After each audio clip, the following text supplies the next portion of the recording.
AmandaLand, AmandaLand, AmandaLand.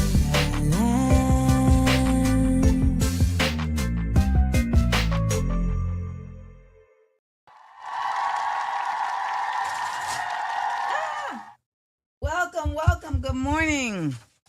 It is time to get started at Views from AmandaLand.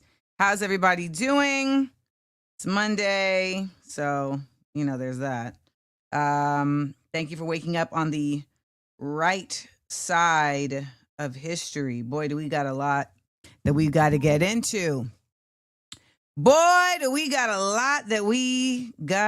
get into. Man. How's everybody's weekend? I hope it was... I don't even know. I can't say I hope it was peaceful, because if you're paying any lick of attention, it's not peaceful. It's just not. That's just what it is. So, yeah, we've got a lot to discuss, and I've been doing a lot of reading, and a lot of watching and just trying to put pieces together, not even just for myself, but for y'all too. I mean, that's really who I be working for. I work for y'all. Oh, wow. Jonathan finally got around to watching Sinners.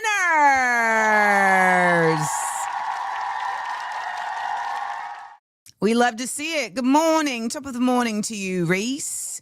I'm really hot in this jacket, but I'm not going to take it off because I think it's really fly. So I just want y'all to know that. Yes, Tiffany, this weather is bringing me back into the seasonal depression. I need it to lift. I just keep, trying to work through it like, it's fine. Everything is fine. It's fine. Everything is fine. To everyone over here on Instagram, please go to YouTube, Amanda Seals TV. Please come now to YouTube, Amanda Seals TV, and join us for Views from AmandaLand. This is a show that really should be watched on YouTube and as a part of our community, but also for you to hear the audio, for you to be able to see the images, etc. So if you come on over, we will welcome you in. So some quick things. Yes, they caught the Minnesota killer. If you saw his picture, which I will not be putting up here, he does look like a killer. He does. He does look like a killer. And I know that y'all are like, well, if her jacket is that fly, her pants must be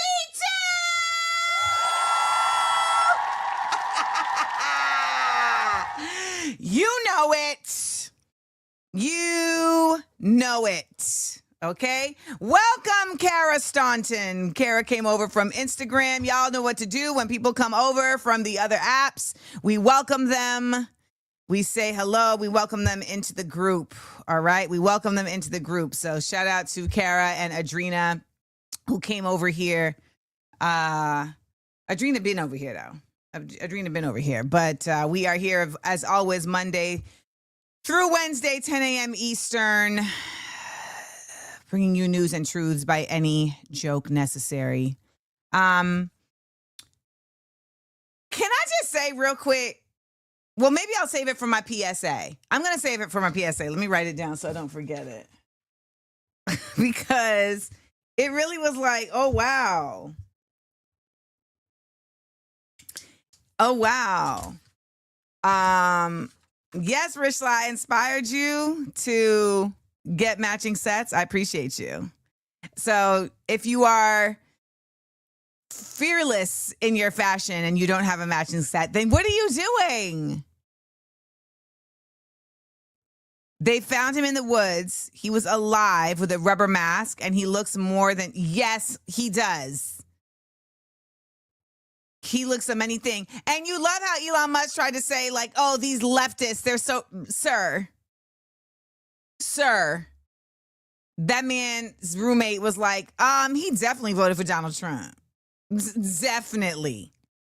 Okay. Definitely. Come on. Hey, Taronja. Like, please. Also, like, these people don't even know what a leftist is. That's the other part. They don't even know what a leftist is. They think that anyone who is not MAGA is a leftist. And it's like, no, it's not just being to the left. Okay. That's not it. It's not just being to the left. But, I was also, you know what? I was also going to talk about, that's what my PSA was. So then I'll talk about this right now. So I see y'all really still loving Obama. Let me not say y'all. I see lots of folks really still loving Obama. And I'd be like, still? And even if, like, you have an affinity towards Obama, when I see people, and when I say people, I'm talking about Questlove. I saw Questlove post something about Obama, and he was like, I've been seeing a lot of folks nitpicking Obama lately. And then I went to unfollow him, but he had already unfollowed me. So, what up, Amir? What up, Amir?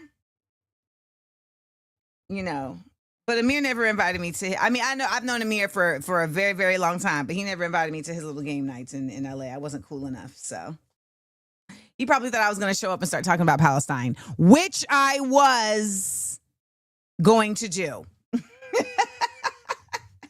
So he's not wrong. I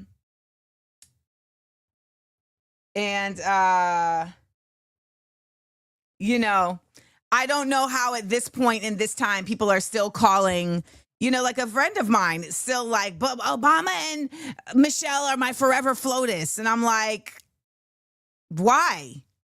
Like, at what point right, do we say it's more important that I come correct than stay wrong? Is it the ego that people want to stay in that before? Because I know I was in that before. I was all about that. I don't understand. It just feels odd to me to really understand, to like know things and then still be like, nah. Nah. And so, okay, actually, you know what? Let me zoom out. Let me zoom out. Y'all are still excited about who's the president? Y'all are still looking up to that role? Okay, so here we have someone named Tara who says, we never had a perfect president, but we can't hate them all. Why? What is preventing you from hating serial genociders? Why can't we hate them all? I really want to understand. Why can't we hate them all? So I see people saying, like, what did Obama do? And so one of the things, this is why I had to zoom out. Okay? Because something everyone needs to understand as soon as possible. Well, first of all, let me just say this. All of you people who came here from Instagram, should actually be quiet for at least 20 minutes. Because I see some of you all coming over here from Instagram, and I'm not even going to have to address you. The chat is going to address you. Because you already are coming over here sounding a mess. Saying things like Obama did more specifically for us. Please tell me, what did Obama do specifically for Black people? Please, somebody tell me. Somebody tell me. Somebody tell me, yeah. Somebody tell me, yeah. Somebody. Yeah, you got somebody in here saying this crab in a barrel mentality is crazy. Your activism doesn't go beyond your microphone. Who's Sandy? Get them out of here, please. Get this person out of here. My activism doesn't go beyond my microphone. In the words of the legendary 3-6 Mafia. Act like you know me when you see me in the streets, kid. Act like you know me when you see me at the protest. Act like you know me when I'm doing free shows, y'all. Act like you know me when I'm educating the world, y'all. Act like you know me when I'm doing this for free, y'all.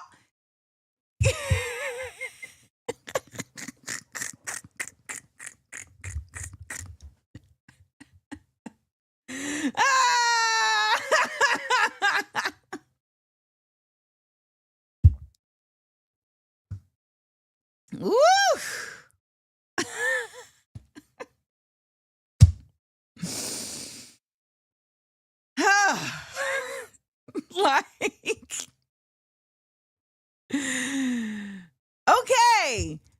Okay, Obama did healthcare. Great. Yes, it's not actually universal healthcare. Yes. I just want to point out that when you all are looking at the presidents that have come in the past, and you look at this guy that's here right now, and if you think that what he is doing now in the bad could not have been done in the good, then you are missing the plot. You're missing the plot. We are in a code, Jennifer. Yes. All the indoctrination that they do in Israel to the Israeli children, they've done here. They have taught us from day one to believe that the United States was the smartest, freest place when it's not. They have always done here this idea. They have always treated us, they have always tricked us into being against certain ideals and certain countries for no reason. So many of us have a negative connotation with race, with Russia, but we don't know why. And it's not even to say that there aren't negative connotations to be had with some places, but we don't even know why. It'll just be like, yeah, that's always what I heard. So many of us have negative connotations with socialism or communism, and we don't know why. We don't know why. We just have it because of the indoctrination. I would go to schools where you would be talking to white children, white young adults who had never met a person that was not white until they got to school. Like, this is not by accident. This is by design. And I think that's the biggest thing that I want everyone in my spaces to understand. And to start really looking into, which is the reality that nothing that you've learned was by accident if it was coming from an institution. And when you start unpacking that, you'll be willing to go for it. Now, Leah says, okay, Obama was a great orator. He inspired many people with his presence, but that does not avail him of critique and talking about his bad choices and policies. Inspired them to do what? What did Obama inspire them to do with his presence? Aspire to be a part of establishment? He never spoke about reparations. He never spoke about police protections, about securing police protections for Black people, or just for anyone, honestly. Just like qualified immunity should be removed in general.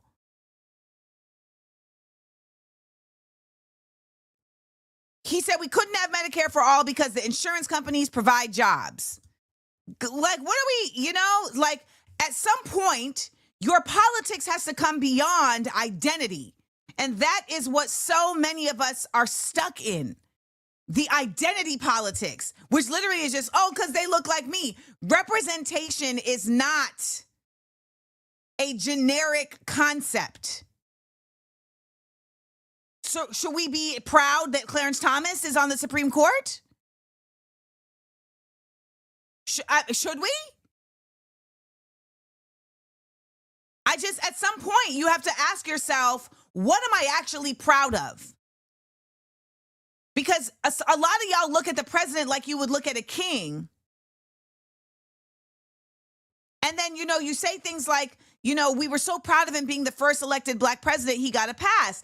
And that was a lie, I believe. That was a lie. None of these people after Ronald Reagan were really elected. I don't believe that.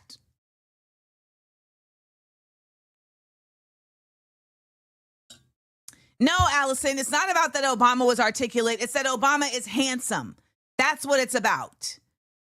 Obama is handsome. That's like, let's keep it a buck. You don't have to respect. Like, I remember I did this interview with Tavis Smiley right before the election where he was like, oh, like, do you understand how big of a deal it is that, Kamala Harris wanted to meet you? And I was like, I think that it is to the extent that someone at that level of power is paying attention to somebody that's talking on the internet. But I feel like I said to him, I feel like you want me to say that like she's a big deal. I feel like you want me to say that I should have like a certain reverence for her that I don't. I don't have a reverence for the position. I think it's a big deal in the sense that, somebody in a political position of power wanted to meet somebody who talks about them on Instagram and didn't want to actually have a real conversation. They just wanted to confront me. But I think that he wanted me to feel like I had been, kind of, how do I put it? I don't know how to word it. I don't know how to word it. But I do believe that ultimately I don't have reverence for these people in these positions because they don't do anything in those positions. It is not enough to me to just be a Black person in a political position if you are not actually of character, period. And it is a foolhardy notion to think in 2025 to still be carrying a rhetoric and a narrative that simply because somebody is not white and they're in a political position that they are going to serve the populace in a positive way. Like, that's just not practical. Okay, K-Town lady's like, I want to know what you mean. I guess I felt like he was suggesting that I should have been honored that somebody at such a high level of government wanted to meet me because they have so much power that they are somehow like exemplifying my power by wanting to be in space with me. That's, I guess, what I feel like it felt like. Ultimately, what is happening for a lot of us is an awakening of our connection to soul and spirit. And if you are connecting to soul and spirit and you are understanding the greater, deeper realities around indigenous culture, around indigenous practice, and where you extend from that, there's just simply no way that you can continue to proliferate and perpetuate empire. So you're going to challenge it. You're going to say, what are you doing different?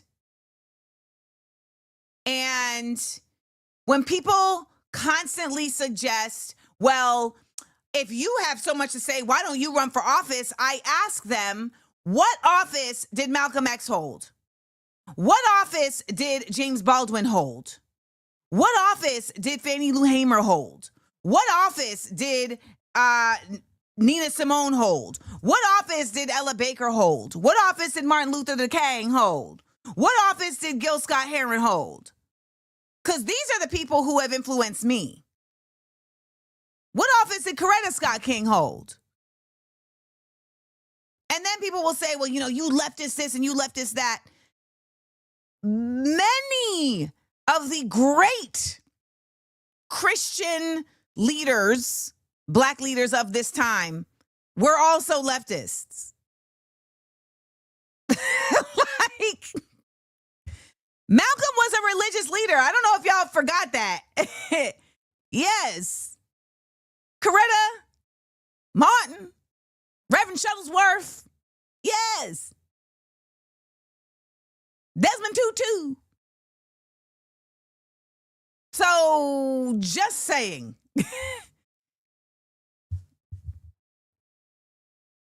Just saying. Tendo said, the office of the oracle. Yeah, I'll hold that office because that's where I can see the most. So, okay, you in here, you just wrote a whole thing in Portuguese.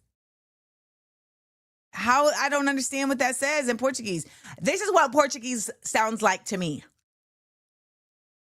A mouth doing this.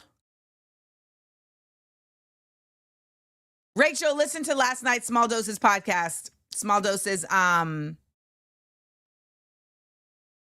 bonus. You ain't never lied, Regine. I haven't even done our warm up. So we are about to do the Views from AmandaLand roll call. If you are here on Instagram, you're not going to be able to hear the music, so you're missing out. So you should go right on over here to YouTube, Amanda Seales TV, and join us. Be a part of this community. This is a community that teaches each other. And I think that is so absolutely abundantly and profoundly necessary. So shout out to my AmandaLanders. And when you come over here, make sure you let us know, I came from Instagram. Let's do it. Come on, Harry. Hey. Shooby dooby dooby doop doop doop doop doop doop doop. Hey, AmandaLanders here to learn. Drop in and tell me where you're coming from. All right, y'all, make sure to welcome these Instagrammers in the chat. Let's go. AmandaLanders here to learn. Tap in and tell me where you're watching from. We got hot air, Raleigh, North Carolina. We got Reese in London. We've got Richmond, VA, Olive Branch, Mississippi, Jacksonville, North Carolina, Fort Worth, Tejas, NYC, at her desk pretending to do work. We love it, Risha. We got National City, Alexandria, Virginia, Chicago, Philly. Chi-Town is representing all up in this chat. We got Arkadelphia, Arkansas, Toledo, Ohio, Middleborough, Massachusetts, Brooklyn, Rock Island, Illinois, Oakland, shout out to Town Biz, Houston, Texas, Shreveport, Louisiana, Northern VA, DMV, H-Town, Nashville, Tennessee, San Jose, Cali, we love you back. Yeah, Lagos, Nigeria.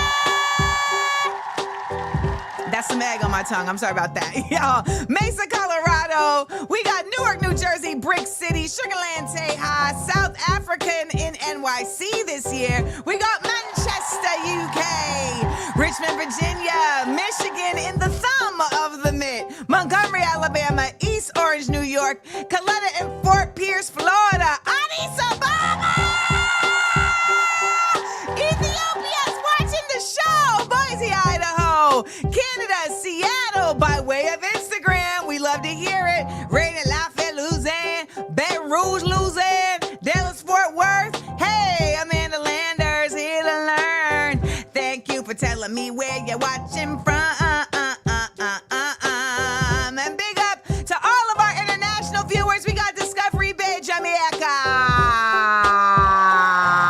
Detroit in the 313, Buffalo, New York, Roanoke, Virginia, Bowie, Maryland, Tampa, Florida, Los Angeles, California, and Paris.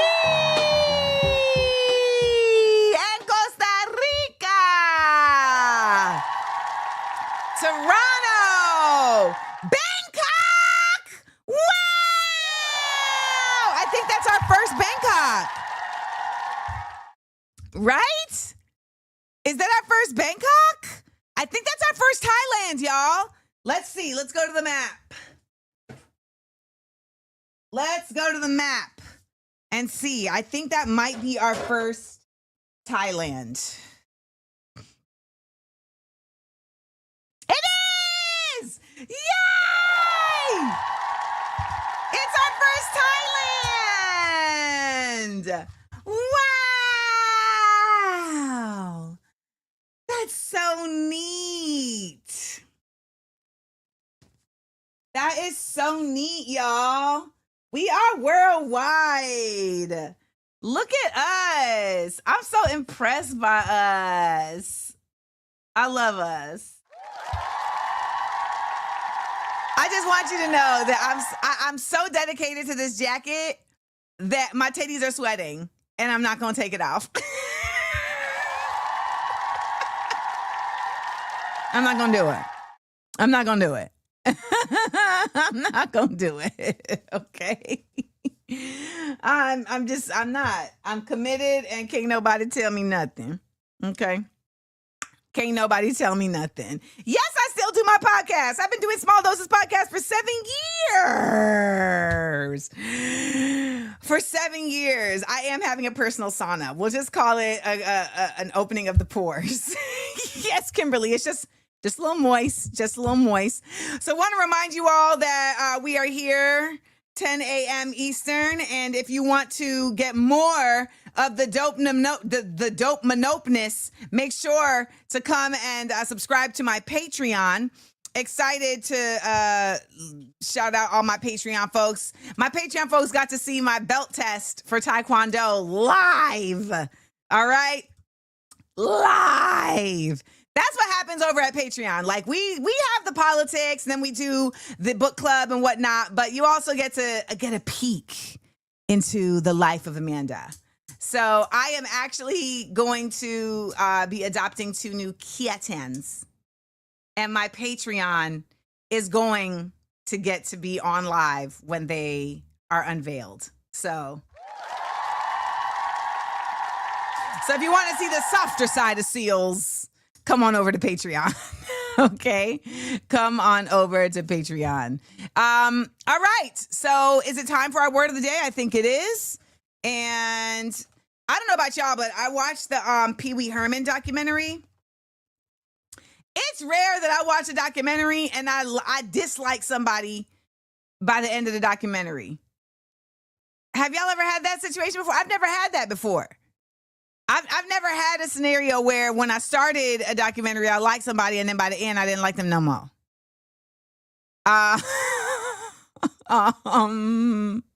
So that's what happened to me when I watched the Peewee Herman documentary. I was like, oh, this is an annoying white man. And his daddy was a Zionist. His daddy was a Zionist. Yeah. Like literally in the Israeli Air Force, like launched it. Yeah, was at the top. Mm-hmm. Now they tried to say that he was a pedophile. I don't believe that. However, I just was like, this is an annoying person. This is an annoying white man. That's really what it boiled down to. But his daddy did train the Zios. His daddy trained the Zionists. And then when you would see his dad, you're like, oh, yeah, that's absolutely, absolutely. So, of course, today we'll be talking about what's going on in Israel and Iran, as well as Palestine.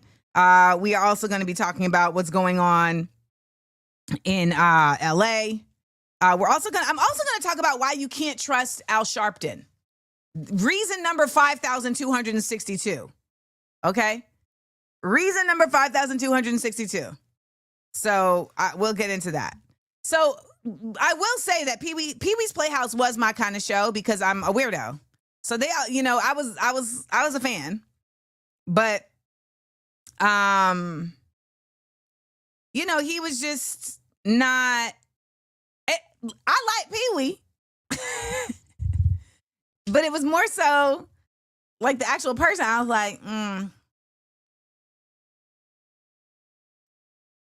Because Pee-wee's Playhouse was just mayhem. Mayhem. And that's me. Mayhem. Leah Mabry said that show was for autistic children. You know what? You're right. That's exactly what that show was for. Autistic children. It's streaming on Max, Daisha. It's streaming on Max. So, it had colors and just it was all the things. Yes. My favorite. I love Cherry. I loved it. So, shout out to y'all want to watch that. What else did I watch recently? I've been watching some great Korean shows. Man, I've been watching some great Korean shows. I'm watching so many Korean shows. Netflix only shows me Korean shows now. Netflix only shows me Korean shows now. They like, oh, you done with all of these? Okay, we gonna show you all of that. So, Dear Hongrang, first of all, the men are too fine. Okay, all the Korean men on all the Korean shows, I just be like, you too. Dear Hongrang is the kind of show where you get to the 7th episode and you like, oh, we watching a whole different show now.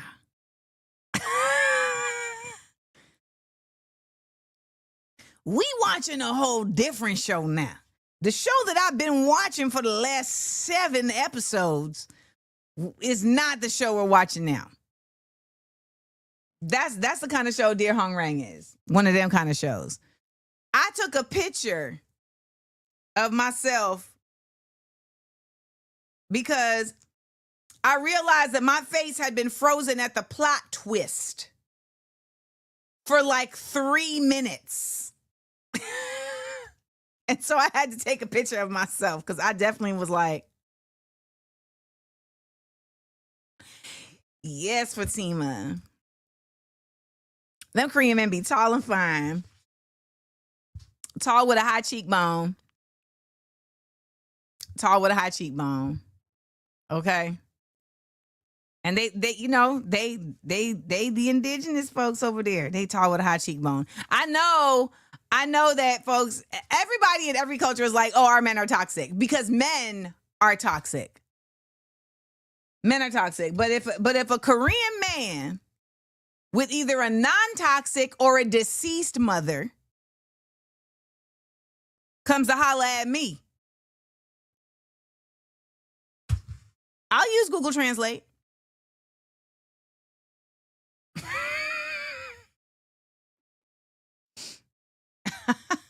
I'll use Google Translate.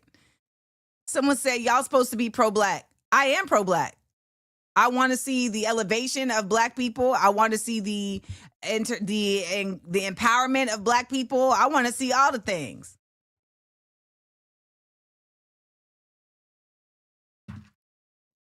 I have yet to meet a black man who wants to see that from me. So if that happens, let's do it. I tried to learn Korean. My ear doesn't. It's too many. It's too many. It's like one word is like so many syllables. Thank you is 감사합니다. Also, at this point, I don't even know if we really need to do all that much talking. I got friends. I'll talk to my friends. Can we communicate in a crisis? Yeah. We'll figure it out. And to be quite honest, we don't even really need to do much communicating. Handle it. I got your back. Handle it. Annyeong. Yeah. 안녕하세요. I think that's goodbye. I mean, in my belt tests, I hear, I can say like paro, which means like change. I can say abonim, which is like master. Bao is like abonim ke. Paro. Oh wait, chongne. I think chongne is bao. Chelsea said their culture is narrow. I know, Chelsea. That's why it's got to be particular. But you know who else? You know what else is narrow, Chelsea? I, as an existent person, am narrow. Because think about it. I got 3 going on 5 cats and a dog. I'm considered a leftist. I am financially independent. So all of this makes me like, I'm like, the person who gonna find me is gonna be very particular, very specific. Okay. So now am I physically narrow? No. I mean, I told y'all, I tell a joke on stage about how a doctor did say to me, Amanda, you have a very deep vagina. I was like, thank you. Is this a compliment? I feel like this is a compliment. I feel like he's telling this to me as a compliment. I feel like he's saying this to me as something that I should consider an asset. So I'll take it. I'll take it. Someone asked me, would I date a white man?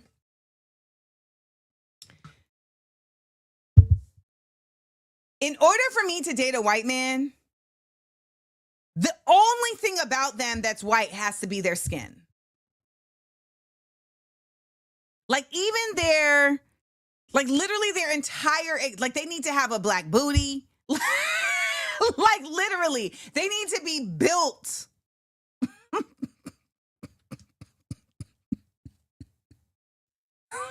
Like, you hear me? That's it. They have to literally be built. It has to be Brandon.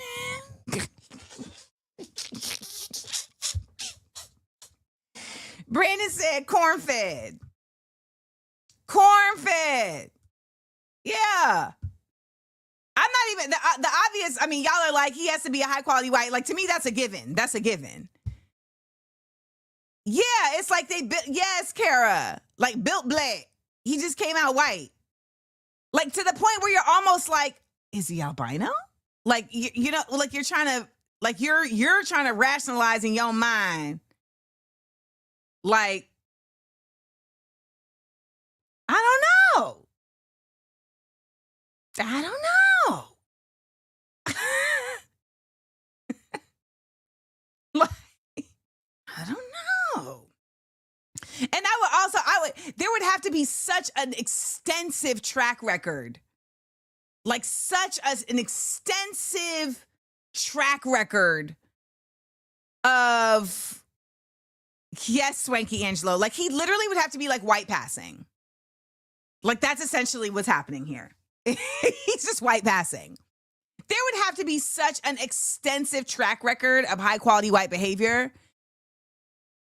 Is there any examples of such a man? I don't know.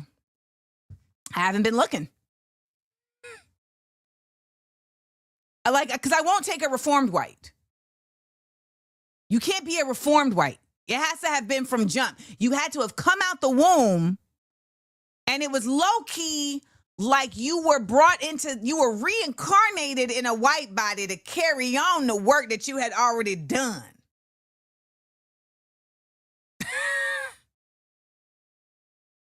Okay. That's what I'm talking about. But of course, you would obviously have to be a high quality white. Like that's a given. That's a given. That's a given. Miriam, this is the thing. Now that I am a writer, now that I am no longer in Hollywood in that way, my person's going to show up. That's going to happen. My person's going to show up because I'm no longer attached to a system and an institution that one, has me presenting myself in a way that is not my full self. And two, it just puts me in spaces with people that are more aligned with my values. I can honestly tell you that in now leaving the entertainment business, I mean, I can only name a very, very, very, very, very small number of people that I feel like I met that had my same values. And I won't even say that I'm looking at them like they're bad people, because that's an extreme. But, you know, I don't desire fame. I'm just a star. It's just what it is. I don't seek it out. I'm not putting out like, you know, notices to the press or whatever to come for me. No. I'm a star. I'm a big energetic force. I'm a force of nature. It's just what it is.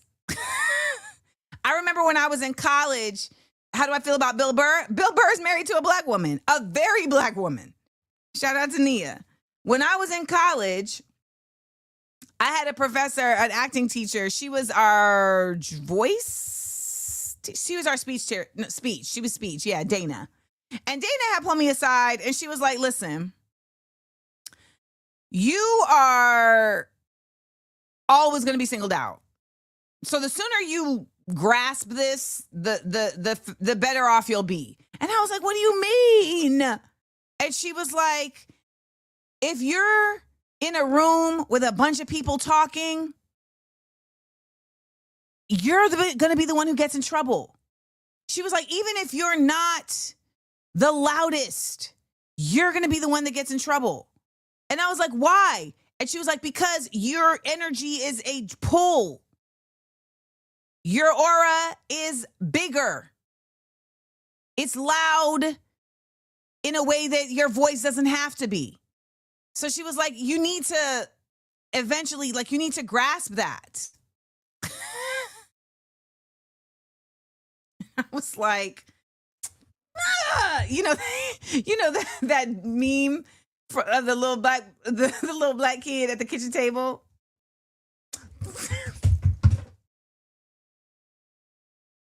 And it's true.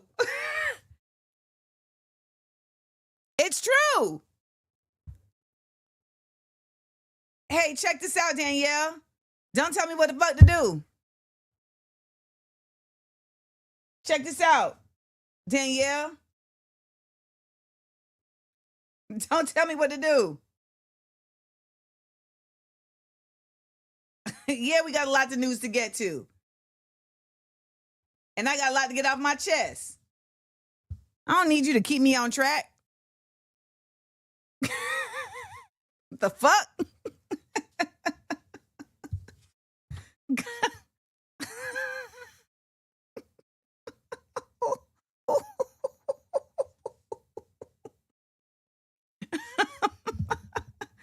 Danielle may need to be put in time out, Sandy or Elijah. Exactly. You're not my showrunner. I don't see you with a headset on. Wrap it up. Wrap it up. We hanging out.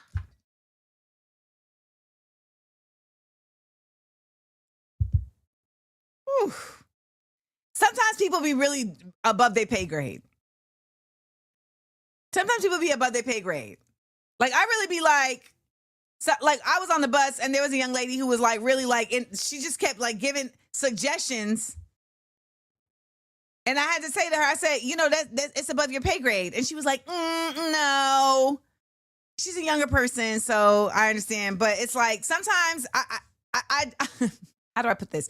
You have to know when you're being helpful or you're just adding to the chaos. If you got 3 people trying to figure something out, I promise you probably don't need to add anything. You probably don't. You probably don't need to add anything. If you got 3 people trying to figure something out, you probably don't need to say nothing. Like, one of the things, I don't have any thoughts on Aaron Reese. One of the things when I was on Insecure, about halfway through season 2, I realized I don't need to provide suggestions. I don't need to provide suggestions. I'm not here for my suggestions. And baby, let me tell you, there are times where I would be seeing something and I'd say to myself, I know the solution to this. I know the solution to this.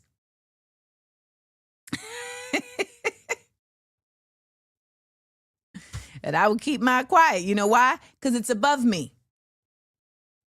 Because it's above me. And if they want my input, they'll ask for it. Yeah. Yeah. But it took me a long time, you know, so I shout out to the young people finding their way. I give you license to find your way to silence sometimes. Just give your way to silence. Thank you for Patricia pointing out that we just easing in. It's Monday. We easing in. Yes. Tiara said it's Monday. Can we slip into it? Dang. Good morning. It's 11:14.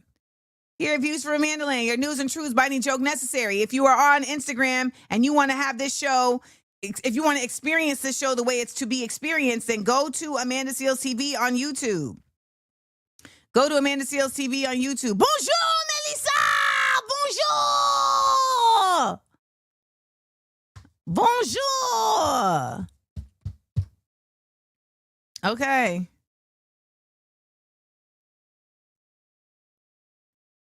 Elijah said, I respectfully left a suggestion in your IGDM. Respectfully. All right. I'm going to check that. I will come see you, but I'm afraid they won't let me back in this country. I'm afraid they won't let me back in this country. Someone asked, would I ever work in network TV ever again? No. No. I understand now that my purpose of going to LA was a part of my path to get me to here. So, you know, yes, impatience is a symptom of capitalism. We do need to learn how to slow down. I can't stay on 3 days a week, Jayla. I can't do it. But Jayla, if I won't be on here 3 days a week, but I'll be other places because I have to write more. I wrote a poem. Y'all want to hear the poem I wrote and posted to my my Substack?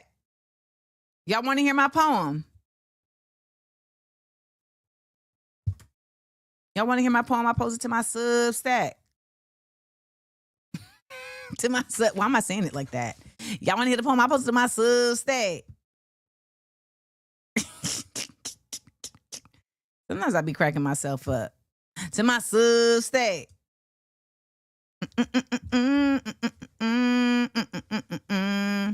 You know? Oh, you do want to hear it? Now, let me just say this. You need to go to Substack. Yes, bad dog. My Substack. SUH. In order for you to see the poem, you need to go to Substack. I'm not going to put it on the screen. Okay. Little Alphabet said, I sound like Smoking Stack talking about their other brother, Substack. That's their little brother. Or they half brother, Substack. All right, this is the poem I wrote. It is called Looking Back. In the future, we'll talk about this time, and some will remember. They'll say it was everything, everywhere, all at once. Politics and power contracting and expanding, birthing both resistance and acquiescence. The middle ground, scorched earth. Some will recount. They'll tell stories of marching with pride and protest, or digitally declaring fealty to fascists, or standing by, stuck in the quickening sand of their soul's stasis. The eager listeners at their feet will trust their truth as fact, record of its merit fossilized in the spoils of the victor. Others will reflect. They'll speak of this present with a wisdom they've earned, doubt and dissonance distilled through time and days gone by, hindsight making a masterpiece of their memories. Sequences of images stretch across eras like canvas, both realistic and abstract. They are in focus.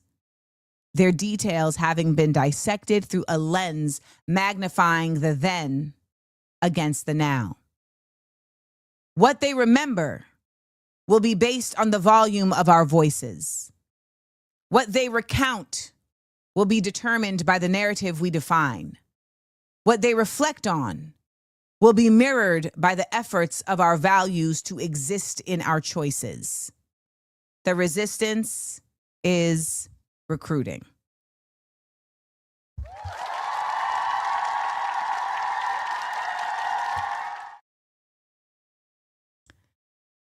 So take a moment, read the poem. You're going to need to read it. Unless you're like super duper advanced, I feel like you're going to need to actually physically read it to understand the nuances and, you know, the messaging that's in there. Thank you. That's a name. Iker Better 77. Thank you. There's a lot in that poem, and it's the kind of poem, and I say this as the person who wrote it, right? Like there's some poems that you can just write the first time and it's like, ta-da. But then there's other poems that like, even as you're writing it, you're like, whoa, and then you got to come back. So if I got to come back in the writing, then you're going to have to go back in the reading. You hear me? Someone said that a long time ago, I made up a song with the lyrics, I'm off the clock, don't call me for shit. And they said that it lives rent free in their head. And I don't even remember that. The way I be making up songs, I don't even remember that one, but I live it. Okay? Yeah, go on Substack. Go on Substack and find it. Oh, Melissa done joined y'all and giving me more work, but it's good work. I would love a book of poetry from you along with the Political Spiritual Hymns album. So that's what's going to happen, Melissa. I'm going to put out the poems with the Spiritual Hymns album. With the Political Hymns album. And all right, y'all ready for the word of the day? Oh, we up to 633. We ain't been at 633 in a long time. We ain't been up at 633 in a long time. I probably would not get the Pulitzer, Tyndale, because I don't know if y'all know this, but the Pulitzer is basically out of Columbia University. So even if I deserved a Pulitzer, I probably wouldn't get it. But, you know, let's try and get me a Peabody, though. You know, I don't really care about awards, but, you know, our word of the day is paroxysm. Paroxysm. Have we done this word before? Paroxysm, a noun, a sudden outburst. Paroxysm. Paroxysm. Paroxysm. A sudden outburst. A sudden outburst. Paroxysm.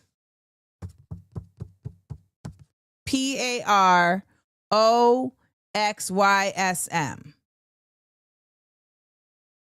Paroxysm.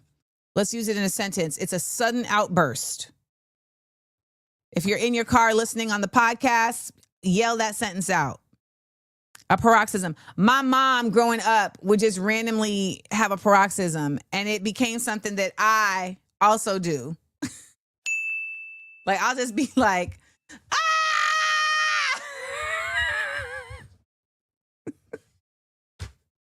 Just paroxysm.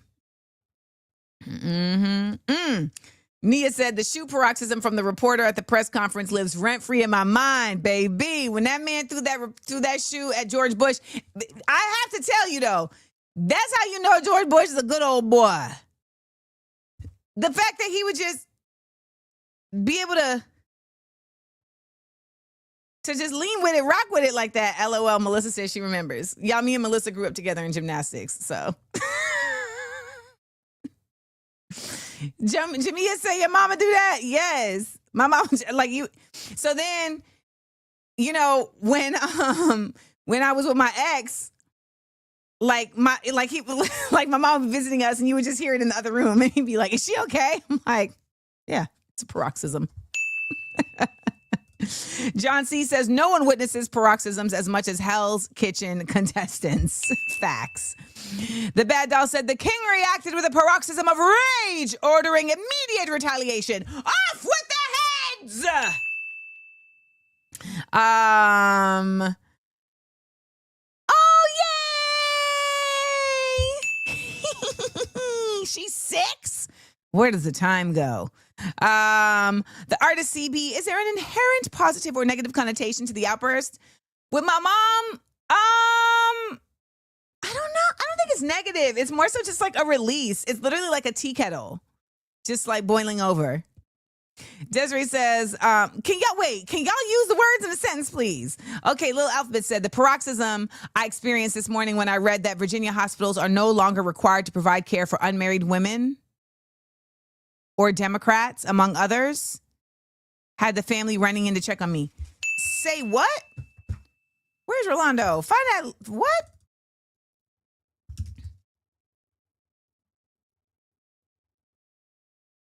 What?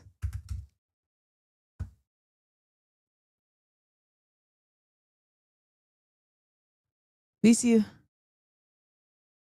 Somebody find me a link for that. Somebody find me a link for that. Chantrail said, I had a paroxysm while in a work meeting on Teams, and I was so embarrassed, y'all. Apparently my mic wasn't muted. Well, you know what? Let's do our own paroxysm. You know, it's Monday, okay? It's Monday, so let's do a what do they call it? What do they call it? A scream, why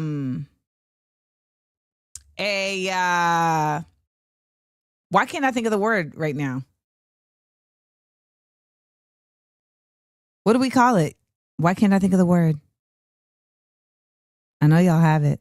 What's the word? A primal scream. Let's do a primal scream. You know, Melissa, I had to stop visiting Jeff when he said he was a Trump voter. I mean, it's obvious that he would be a Trump voter, but once he like verbally said it to me, I was just like, and this is the last time that I will be visiting my coach, Jeff Wood. That's it. All right. My autistic paroxysm of choice is my name. So my paroxysm is I will randomly just say, my name is Amanda Seales. I do this all the time. Literally. I'll just be in the house and I'll be like, my name is Amanda Seales. My name is Amanda Seales. I do this a lot. We should chat, Melissa. Yeah, I do this a lot. Or I tell my cats that they're cats. Or I tell Jordy that he's a dog. So those are other paroxysms. I'll be like, you're a cat. Or I'll tell Jordy, are you a dog? You are a dog. So basically what's happening in my house is just identifying things for what they are. You're a cat. You're a dog. I'm Amanda Seales.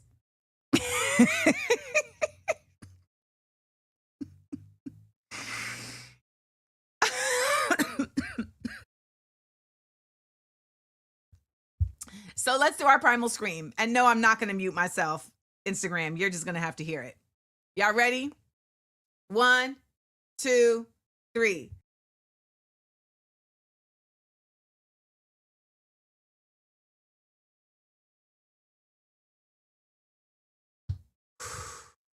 That was good. That was good. Melissa said sportscasting. Yes. I'm in here just like, the cat. So Instagram, this live is going to end in 39, in a minute and 38 seconds. So you're either going to come on over here to YouTube Amanda Seales TV, which is what you should do, or you're going to stay there. All right. Shall we get into the news of the day, y'all? That person probably left or they got real quiet. The person who had the nerve to tell me So VA doctors can deny giving you health care if you're unmarried or a Democrat? I don't even understand. That doesn't make any sense. I don't know. You know what? That's my bad. I'm sorry, y'all. I'm over here trying to make something make sense. So let's get into it. If you are over here on YouTube, on Instagram, you're missing the show. Come on over here to YouTube Amanda Seals TV because I'm about to start talking about the news. And you're going to miss the graphics. It's time for some Blackcurate news, y'all. Blackcurate news. Politics. Blackcurate news. Pop. Culture. Blackcurate news. Sports. Blackcurate news. Justice.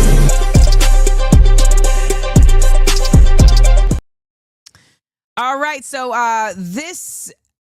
today's Blackcurate News is brought to you by my podcast, Small Doses, Potent Truths for Everyday Use. This week's episode is Side Effects of Loving Corrections with Adrienne Marie Brown.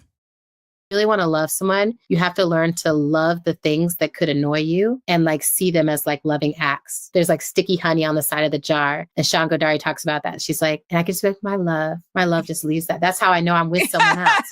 Like I was just by myself, my honey would be all in the jar. All in the jar. I'm loving somebody. Some of that honey is outside the jar. And I was like, oh wow, that's beautiful. Yeah.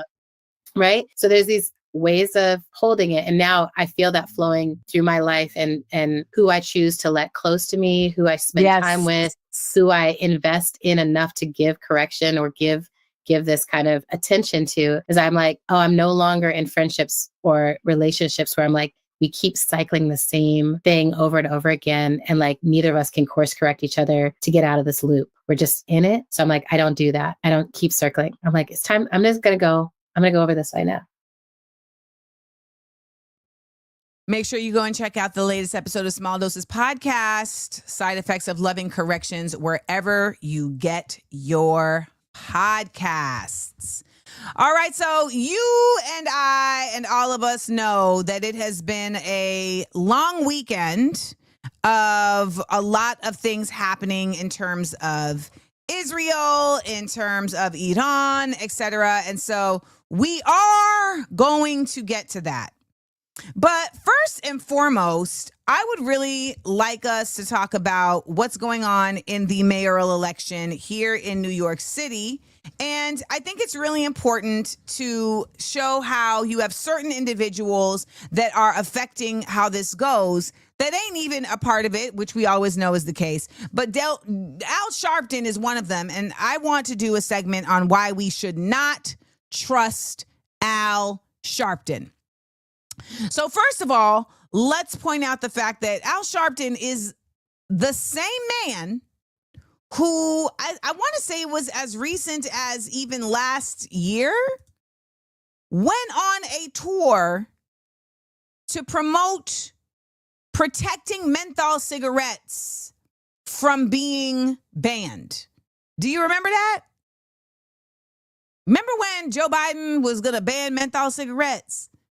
Al Sharpton made it his business to go on out there and campaign for the preserving of menthol cigarettes. Okay? So we're going to address that. This is also the same man who at the National Action Network, which is his little situation, he had Hakeem Jeffries there, who we know is a known AIPAC Zionist supporter. And Hakeem Jeffries was challenged by some protesters, including the brilliant Eugene Puryear. And they were carried out very strongly, and against their will, of course, by security that was sicked on them. Now, I didn't know this, but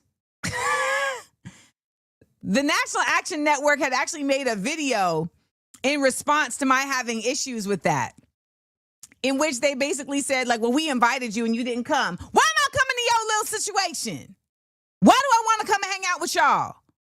I don't believe in the whole, well, I need to be a present voice. Not in that. I believe that about Instagram. I don't believe that about coming to y'all scenario so that you can make money off of my presence being there. You got me fucked up. Ooh, niggas got me fucked up. Not today. Not the one.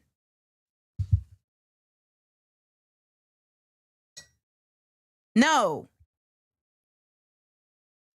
I don't want to come to y'all little party. And I would much rather be by myself than be in community with a bunch of black people that are not in community with the world. Y'all can have that. I don't want it. So, that same man, Al Sharpton, is campaigning for Andrew Cuomo. Which, surprise, surprise, right? Like, obviously, he is a Democrat, and Andrew Cuomo is being touted as the best option for Democrats. Also because Andrew Cuomo is a Zionist. Zohran Mamdani is a very large very largely, outwardly, verbally anti-Zionist. He was asked on a show recently, do you believe in Israel's right to exist? And he said, no, I do not believe in the right of any ethno-state to exist. I believe that anywhere that has different sets of rules for people based on their religion or their ethnicity should not be able to function. And there we have it. So let's talk about this scenario with Cuomo and Sharpton and Zohran.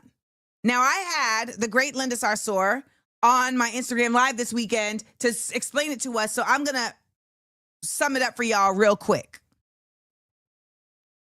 Now, when there is a ranking, so they have like rankings in New York where they will rank voting. And so you have to get through different phases. Okay? You got to get through different phases of the process to mayor. You have to make it through. And there's certain benchmarks you have to hit. So one of the benchmarks you have to hit is about fundraising. And there's also a limit to how much fundraising you can get. So Zohran Mamdani had reached his limit of fundraising. He had fundraised literally to the limit. But there were still a couple more days for it to be allowed. And instead of him just sitting back on his laurels, which he very well had every right to, he instead supported Adrienne. What's her name? I think her name is Adrienne Simmons. She's somebody who has absolutely no, is her name Adrienne Adams? Is she running for mayor? Yeah, Adrienne Adams. I'm not going to put her picture up because she's a low quality black. So Adrienne Adams, who is also running for mayor, who has no chance of winning, by the way, okay? No chance of winning. She then was helped by Mamdani in raising money.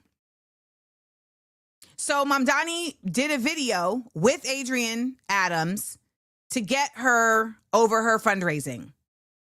And so she literally was able to get to her fundraising a level with the help of Zohran Mamdani. Now, then we get to ranking. This is when, as a mayoral candidate, you can endorse somebody else. Adrienne did not endorse Mamdani.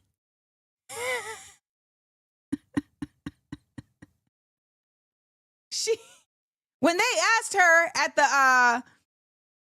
the mayoral debate, where would you go if you could go anywhere in the world? It was something like that, right? It was kind of like, after the end of the football games, and they're like, where are you going to go now that you won the Super Bowl? And she was like, well, I'm going to go to the Holy Land. And everyone else said they're going to Israel. And Zoran was like, I'm going to go to Brooklyn. He was like, I'm in New York. I'm not going nowhere. Now, she did not rank Zoran. However, Al Sharpton rolled up in front of a bunch of black folks at the Justice Center with Cuomo at his side and said to them that Zohran Mamdani failed to rank Adrienne Adams, a black woman. He positioned this failure to do so as an outward act of basically duplicity on Mamdani's part. He positioned it as an example of Mamdani basically forfeiting or being duplicitous by not supporting the black woman. So Nan Garvey is here to stand up for Adrienne Adams, and she says she's not low quality due to one response. Well, Adrienne Adams, if you ask a white person, where would you go if you could go anywhere in the world? And they say, if you ask a white person, where would you have your wedding if you could have it anywhere in the world? And they say a plantation. Are they still a high quality white? Asking for a friend. I'm the friend. You see, you all still want to have like gray areas for supporting Zionism. And I do not. There is no gray area for supporting Zionism because there is no gray area for supporting racism. You know, like when Touré asked Robert Kelly, do you go after young women? And he says, well, I go after, I do talk to 19-year-olds. No, that's what Tory asked him. He was like, do you date teenagers? And he was like, well, I do date 19-year-olds. Is he still a high quality person? Miss me, please. Miss me with the allowances that you have made for yourself. Miss me with the spaces that you have created for black people to inhabit. Because for some reason you have decided that because we are a stolen people and because we are also in our own genocide, that we are somehow given a pass to support another. Get the hell out of here. Literally get out of here. Because you can block her. No. But again, I didn't even state that she's a low quality black for that. She's a low quality black because this person used his platform to raise her money and she did not endorse him because people in her campaign said it wouldn't be good to align herself with Zohran Mamdani because he is anti-Zionist, because he is a democratic socialist. You're low quality because your politics and your character are one and the same. And the effort at which you all try to separate the two is a foolhardy one. There's no excuse for that. And when Zohran ended up endorsing one of the white candidates, and now Al Sharpton comes to weaponize his blackness to lie, okay? When you're weaponizing your blackness for the effort of upholding, this person has several accusations of sexual assault. This person, this is what Mamdani even said, this person literally got filed paperwork to get the gynecological records of the women who accused him of sexual harassment.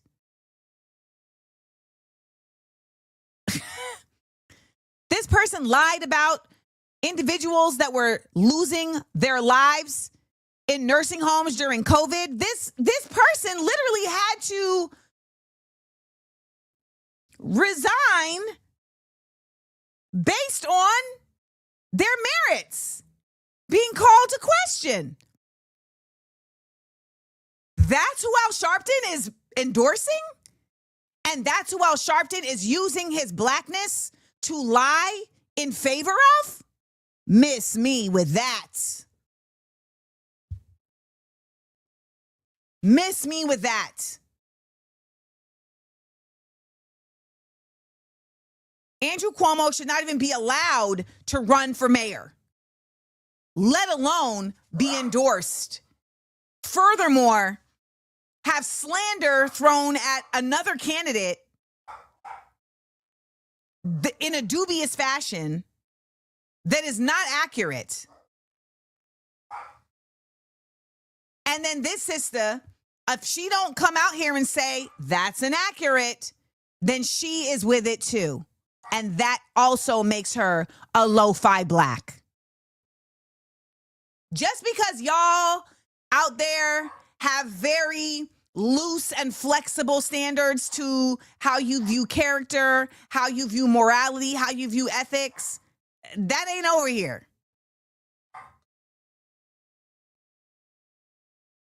That's not over here. We rigid over here. People make mistakes, right? People make mistakes. People make choices. Some things are irredeemable. Some people have no principles. And also some stuff is just not explainable. Like there's certain things that people do that you can explain because you're like, I understand why they would do that. Because of fear. I understand why they would do that because of ostracization. Like, but there's other things where you're just like, no, you did that because you want power. That's it. That's the only reason you did that. So over here at Views from AmandaLand, the AmandaLanders are people of principle.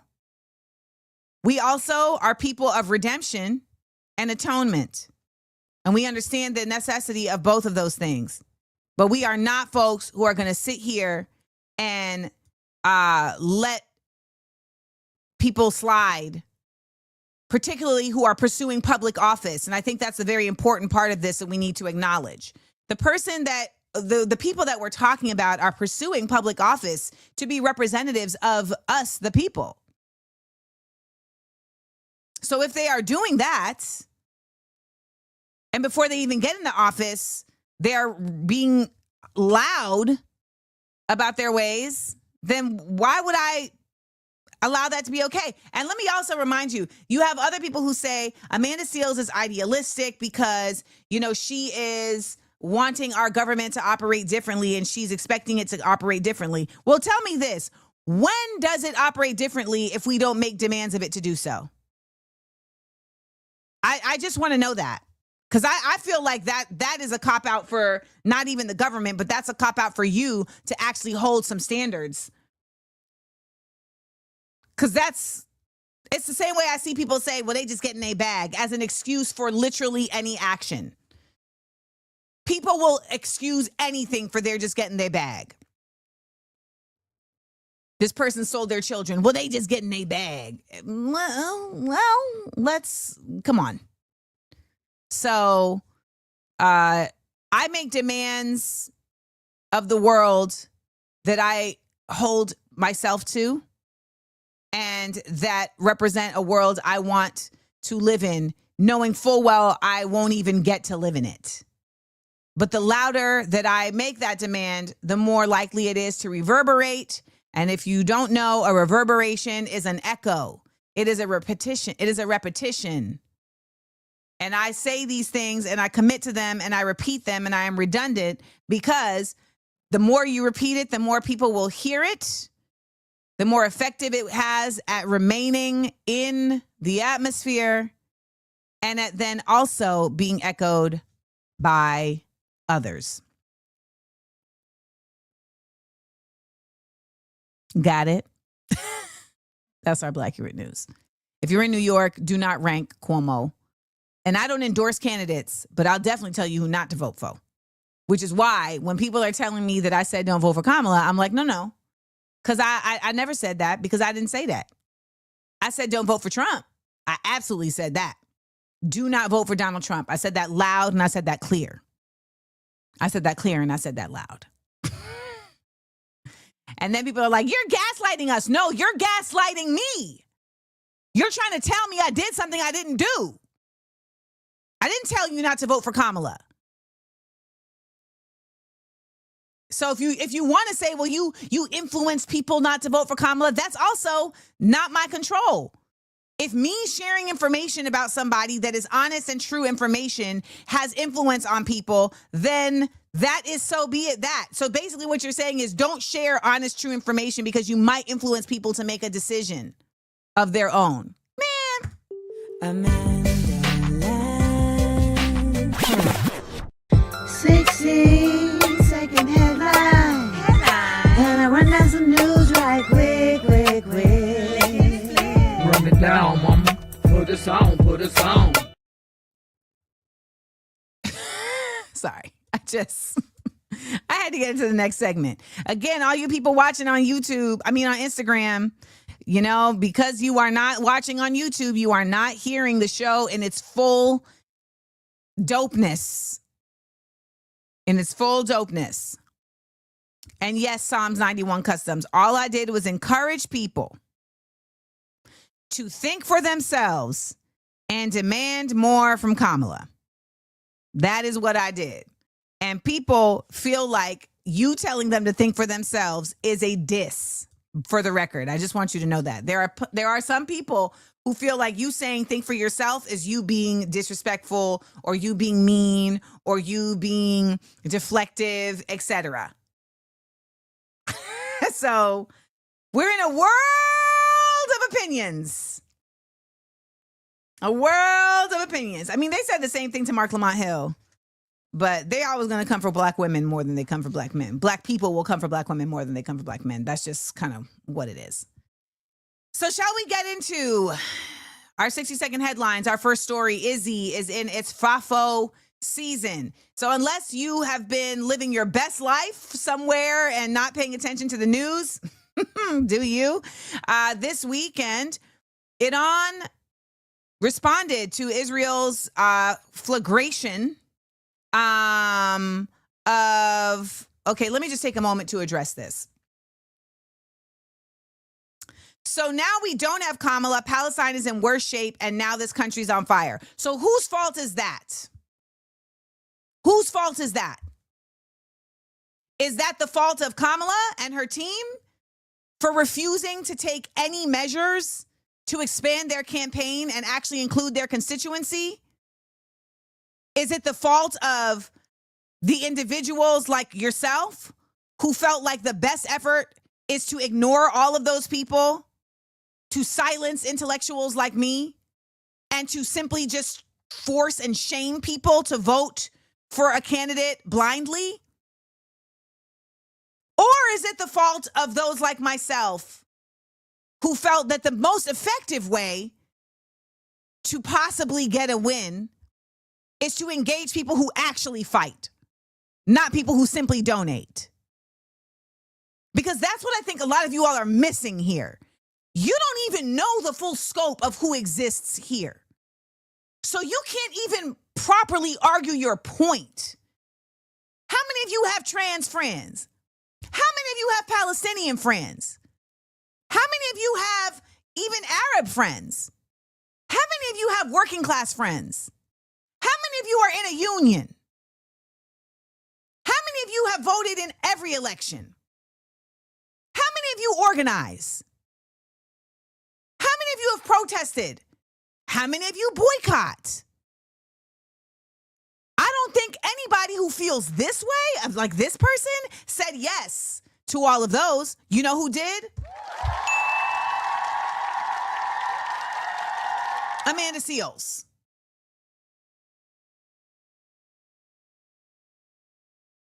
If you thought that just donating money to this campaign was going to win it, that was very foolhardy of you. because there is no proof or indication that these campaigns are using your money in an effective way. However, there is proof and indication that over the last several elections, they have all been on a federal level, funny style in some form or fashion, in a way that should make you question, how is this actually operating? And in you questioning how it's operating, you should be questioning those who are in power. So you can sit here and say, we don't have Kamala, Palestine is in worse shape and the country is on fire. But I want to remind you of a few things. One, Kamala ran on a policy platform that said, I will be harder on immigration than Donald Trump. And two, Kamala said very clearly, I support Israel and its right to defend itself. And I will also add to this that Kamala wasn't even in control of her campaign.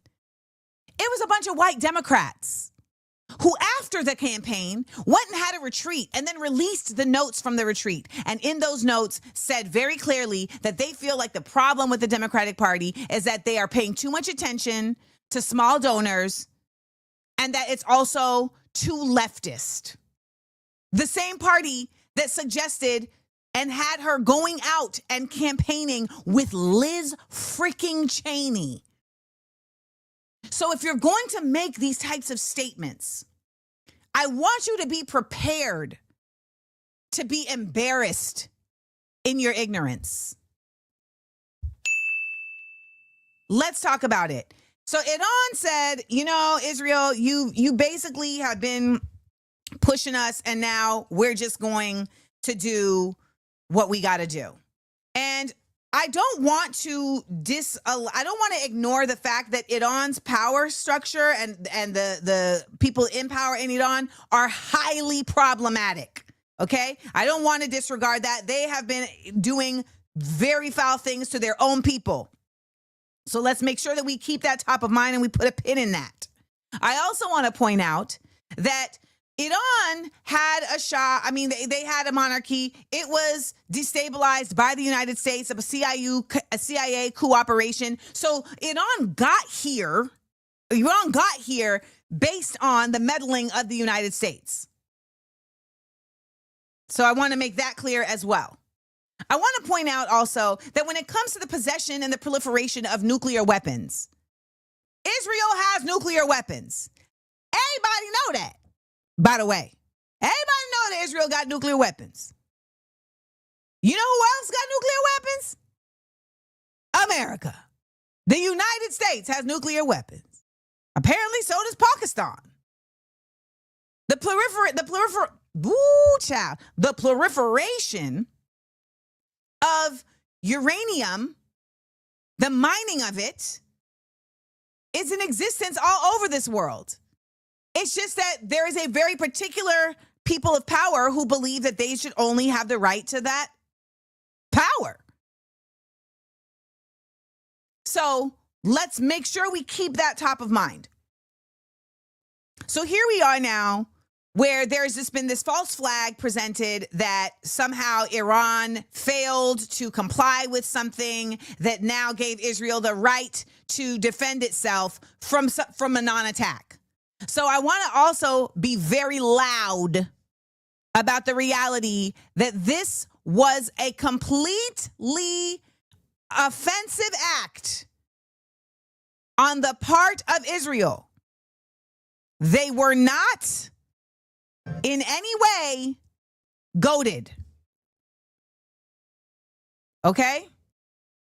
So let's make that clear. Israel also, like Iron Camellia points out, has nukes and does not allow the Nuclear Regulation Agency to monitor them. And apparently that's fine. So to then state that their reasoning or the legitimacy of their firing on Iran is because Iran had failed some type of test or some type of, they failed some type of agency, they missed some type of agency meeting, whatever, we all know is BS. Okay? So now, we have seen this forever. Yes, Nellaroni87. We have been hearing that Iran is, 2.5 seconds from creating a nuclear weapon since I was like 7. This has been like, ladies and gentlemen, tonight on the Nightly News, we'll be talking about O.J. Simpson, and we will also be discussing Milli Vanilli. Are they really singing or not? And first, we'll get into tonight's story. Yes, Iran is 2 minutes away on your favorite Swatch watch from creating a nuclear weapon. This been going on. These are lies. These are straight up lies, fabrications created to continue the proliferation of imperial expansion. And I know you might be like, because I'd be like, Amanda, well, what are we going to do about it? Well, at the very least, we could know about it. At the very least, we can know about it. Let me also say that Iran, yes, Vanessa, Iran was negotiating with the U.S. And Iran was negotiating. And then when Israel did a preemptive strike, they literally they unalived the negotiator. They unalived the negotiator.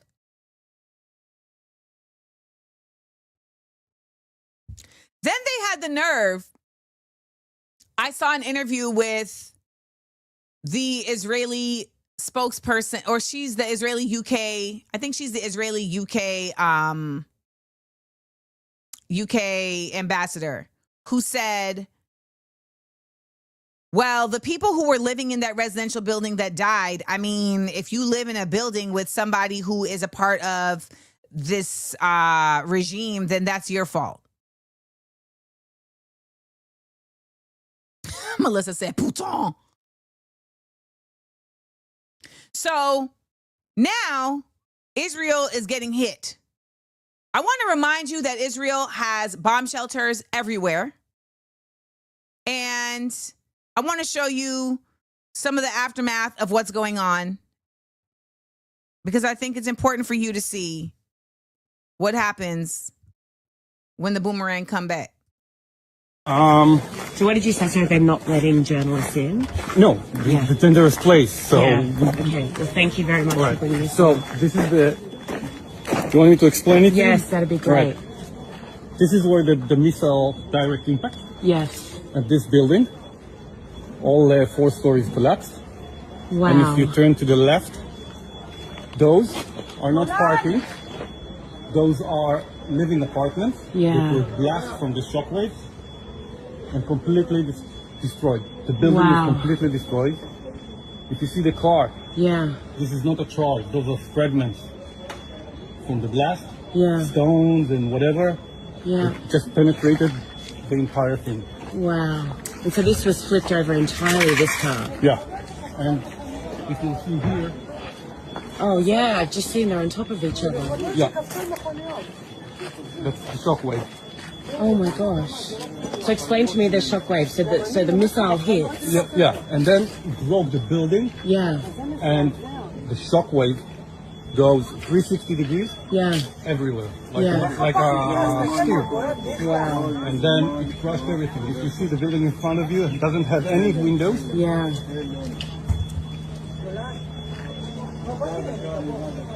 Right?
Of course, people cannot leave Gaza.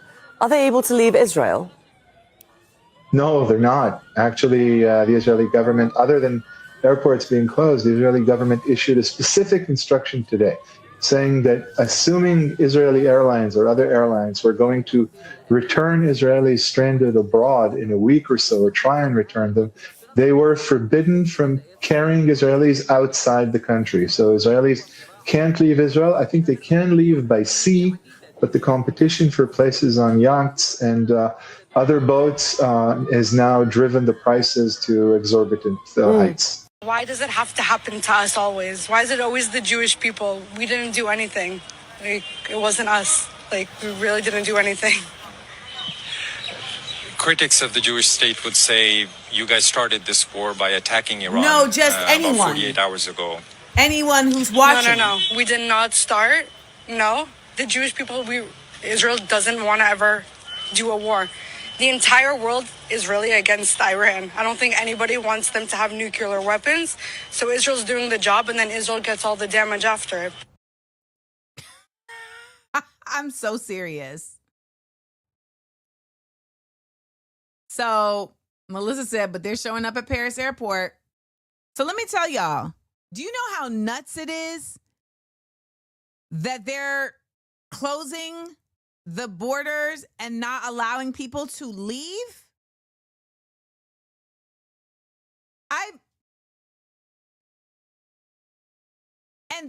Yes, let me point this out, Diana. That's such a huge propaganda point, using Jewish people and Israel interchangeably. And then when you do the same, they call you anti-Semitic. Like, no. The reality is that if you are a Jewish person who interchanges between Jewish and Zionist, you are anti-Semitic. Now, we have to add on top of this the revelation that Israel has an entire military bunker beneath the hospital. What have we heard about for the duration of the last year and change of this elevation of genocide in Gaza? We have heard accusations that they have to bomb hospitals because they have military bases beneath them. They have yet to find one in Palestine, yet they have a whole very sophisticated one. And I'm just naming one because that's the only one I saw in Israel. We also have been hearing this notion of, they are using their citizens. They're using their citizens as human shields. That's why we have to kill everybody, because Hamas is living amongst the citizens. Y'all, the Israeli Pentagon is located in a residential neighborhood.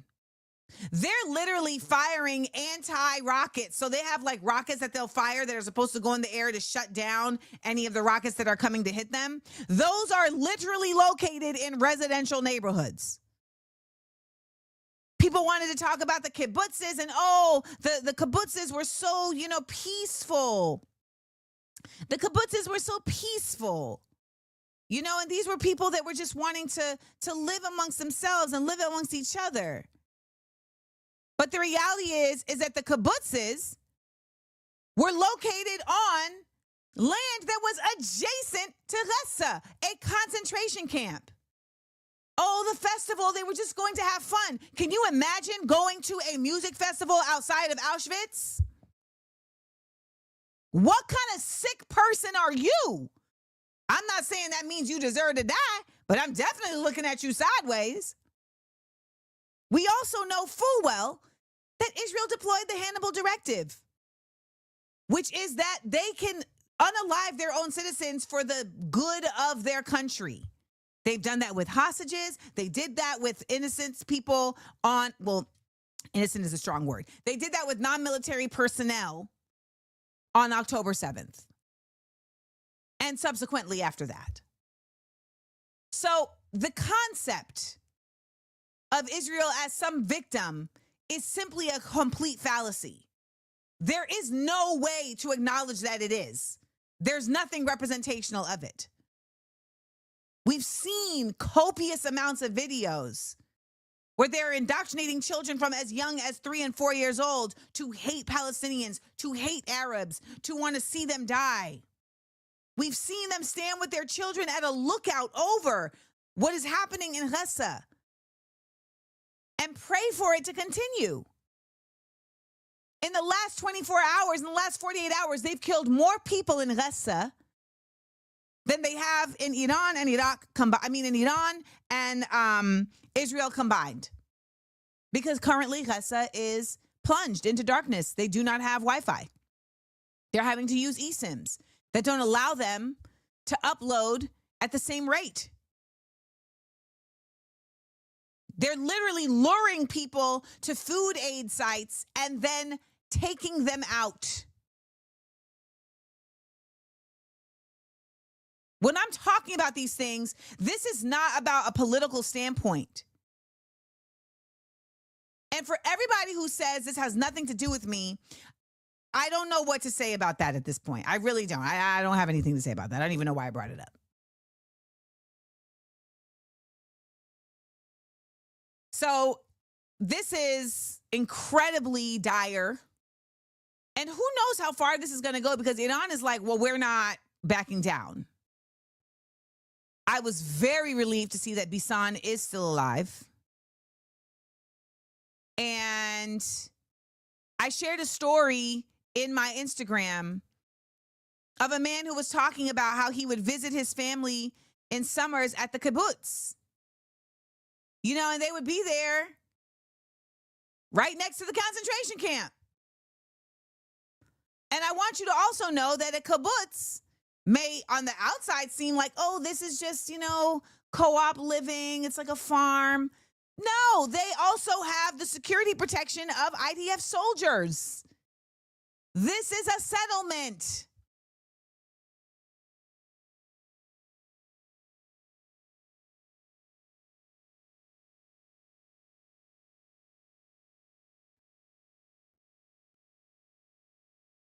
This is a settlement.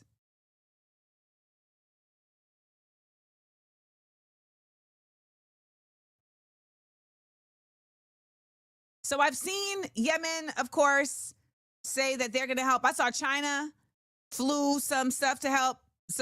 I guess it was artillery, flew in to Tehran.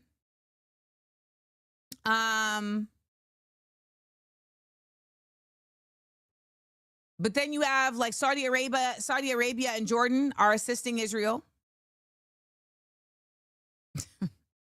You have Egypt over there beating up folks for walking to try to break the Rafah border. Literally. I just want to make sure that we all keep this top of mind and understand what it means to be in support of this. It's not simply about being in support of Palestine. It's about challenging apartheid systems, about challenging colonialism. And if you really do care about that, and you really do understand the ways in which it is harmful, and you really do align yourself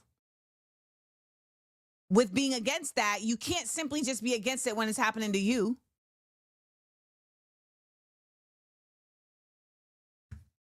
So Israel is in its FAFO season. I don't know how long this season is going to last.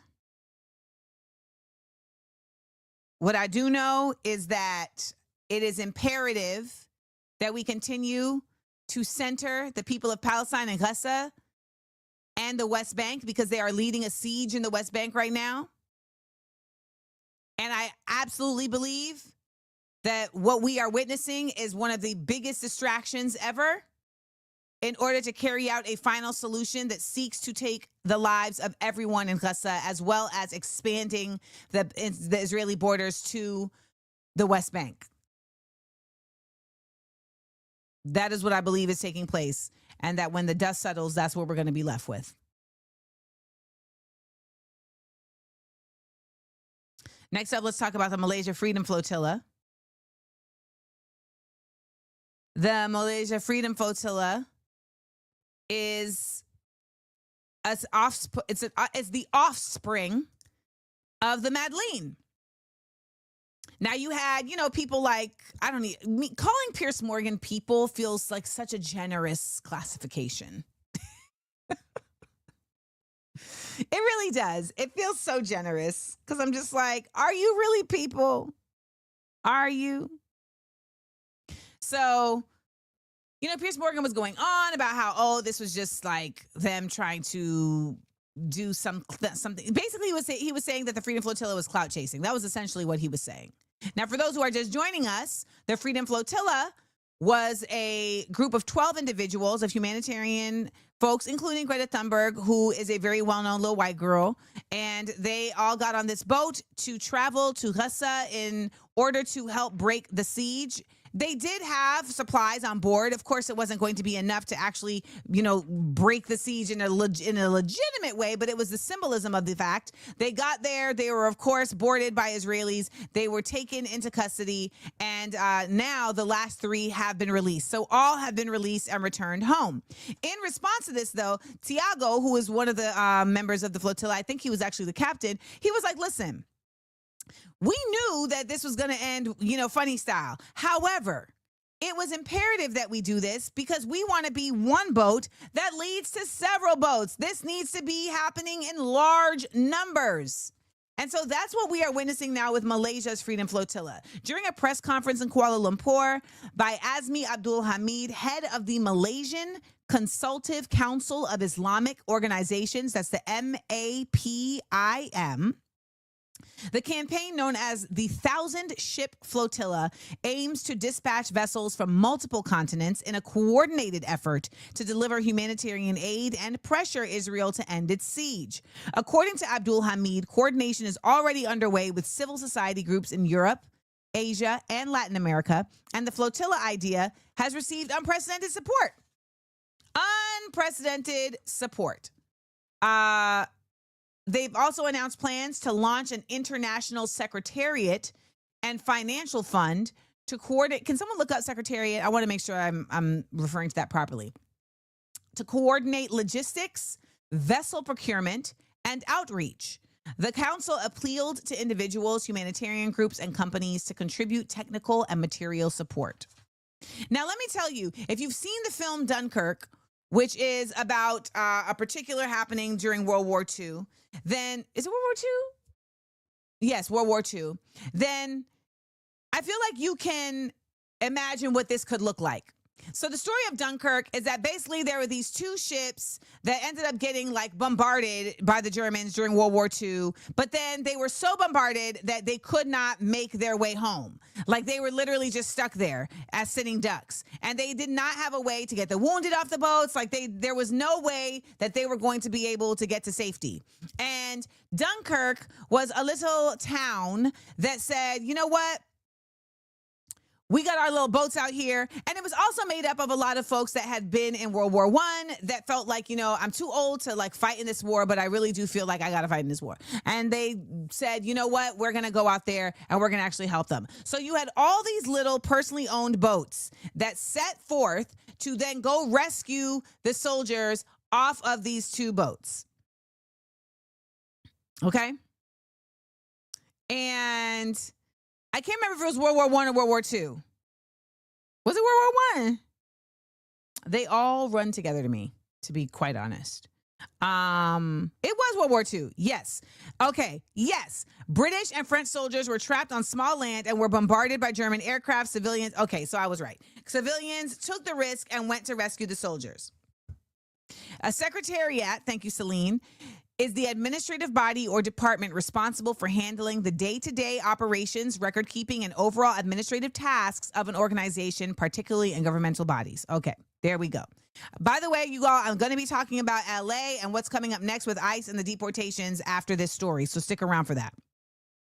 Now, I think that this is really excellent, and I hope that it actually happens. And I hope that people do not get in the way.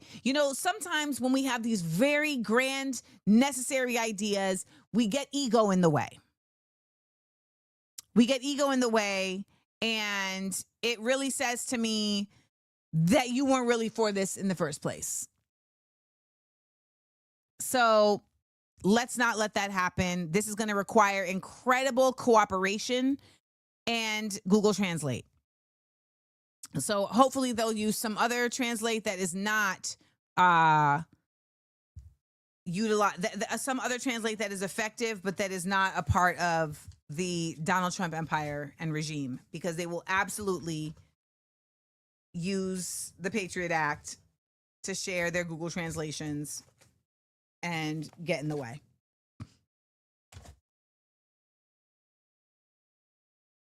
Now,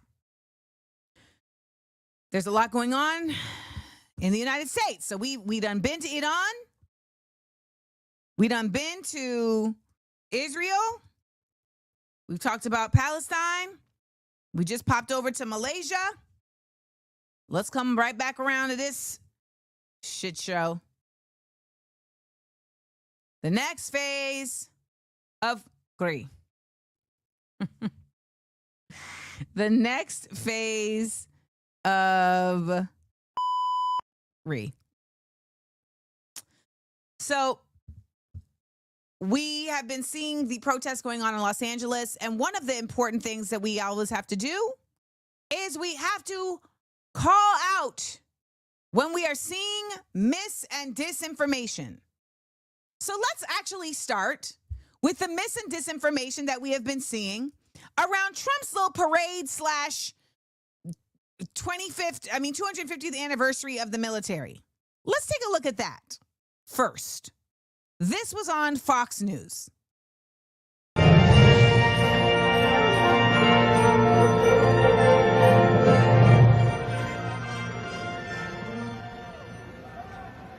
Thank you very much, everybody. And thank you to Vice President Vance. And thank you to our wonderful First Lady. And above all,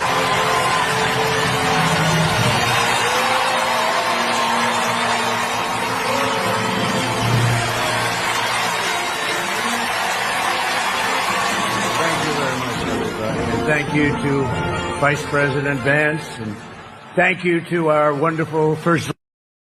Y'all, they used canned applause to make it seem like it was popping. And it was not popping. This is what it actually was.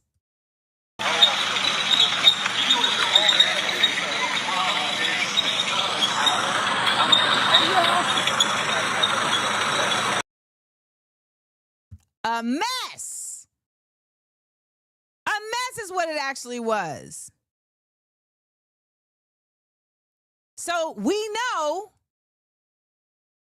example number 511, that they 1000% use media to misrepresent truths. Shout out to Eliana Chinea, who is a journalist that, unlike the other journalists who just kind of pop in and pop out, is actually with the people on the ground in LA. APD has been escalating their tactics every single day. I've been going out since Sunday. It was so peaceful today that I went and got an iced tea. The most amount of violence I saw, if you can even call it that, was just people yelling at the National Guard. We are right in front of the federal building. At the steps, there are thousands that have gathered here. They're basically booing the National Guard, which is right up here, right next to me. The National Guard has changed shifts, and every time that they change a shift, they start booing. And then all of a sudden, they started rolling up on horses. If they're not moving fast enough, push them. Are you serious? Do not touch me. I'm fucking walking, don't touch me. You're gonna get trampled, I'm telling you right now. Whoa, whoa, whoa!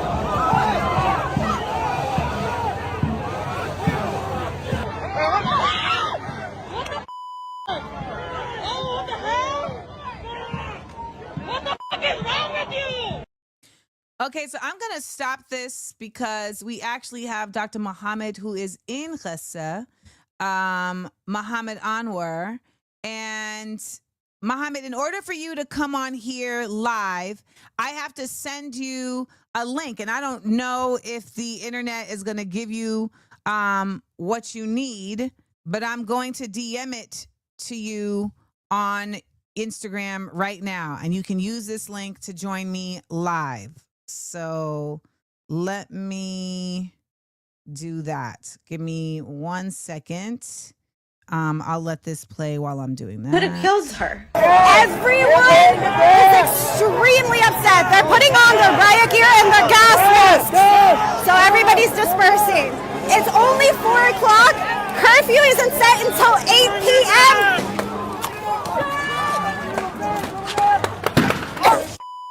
Watch out, don't trample.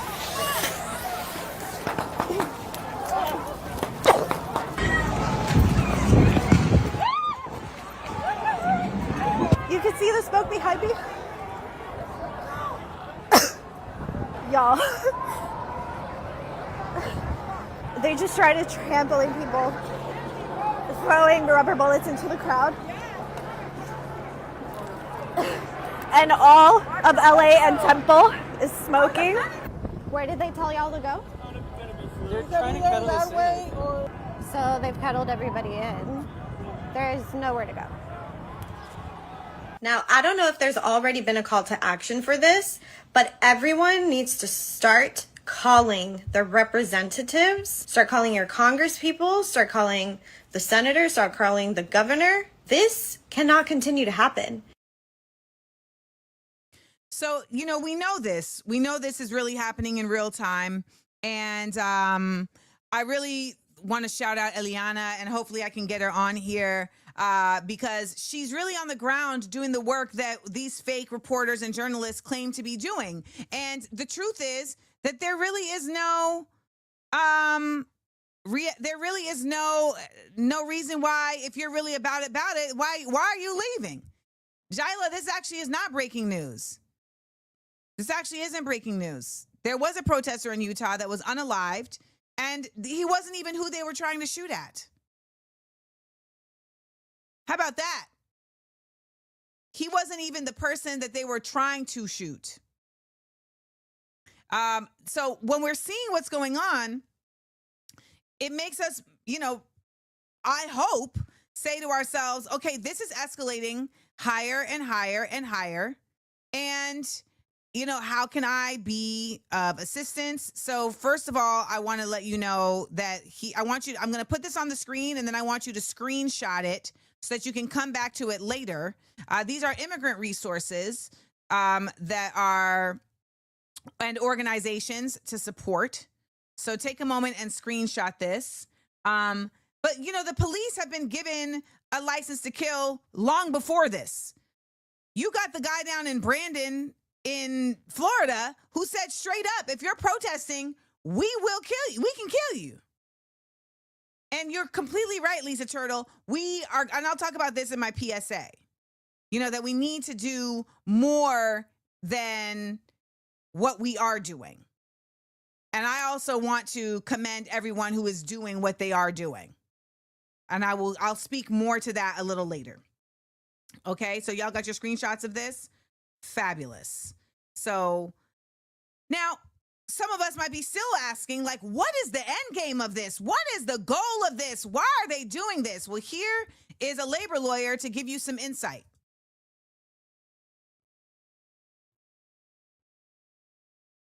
Are you serious? If you're wondering why they're going after day laborers and farm workers, it's because of this. Last week, my friend Jose told me he has to work 5 days just to make one phone call with his family. I was like, what? Jose's this classic working class dad, big muscles, big smile. He loves. Okay, we're gonna interrupt to go on live with Dr. Mohammed Altalla. Dr. Mohammed, can you hear me? Yeah, can you hear me? I can hear you. Nice to meet you. Nice to meet you. So where are you?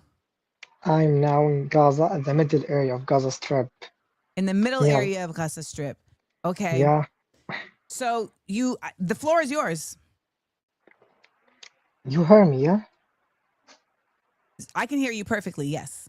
Yeah, it's now better, yeah, as there is no electricity. And now it's about 7:30 p.m. So it's the beginning of night. Okay. Nice to meet you. if possible, to introduce myself quickly. Please. Yeah, thank you.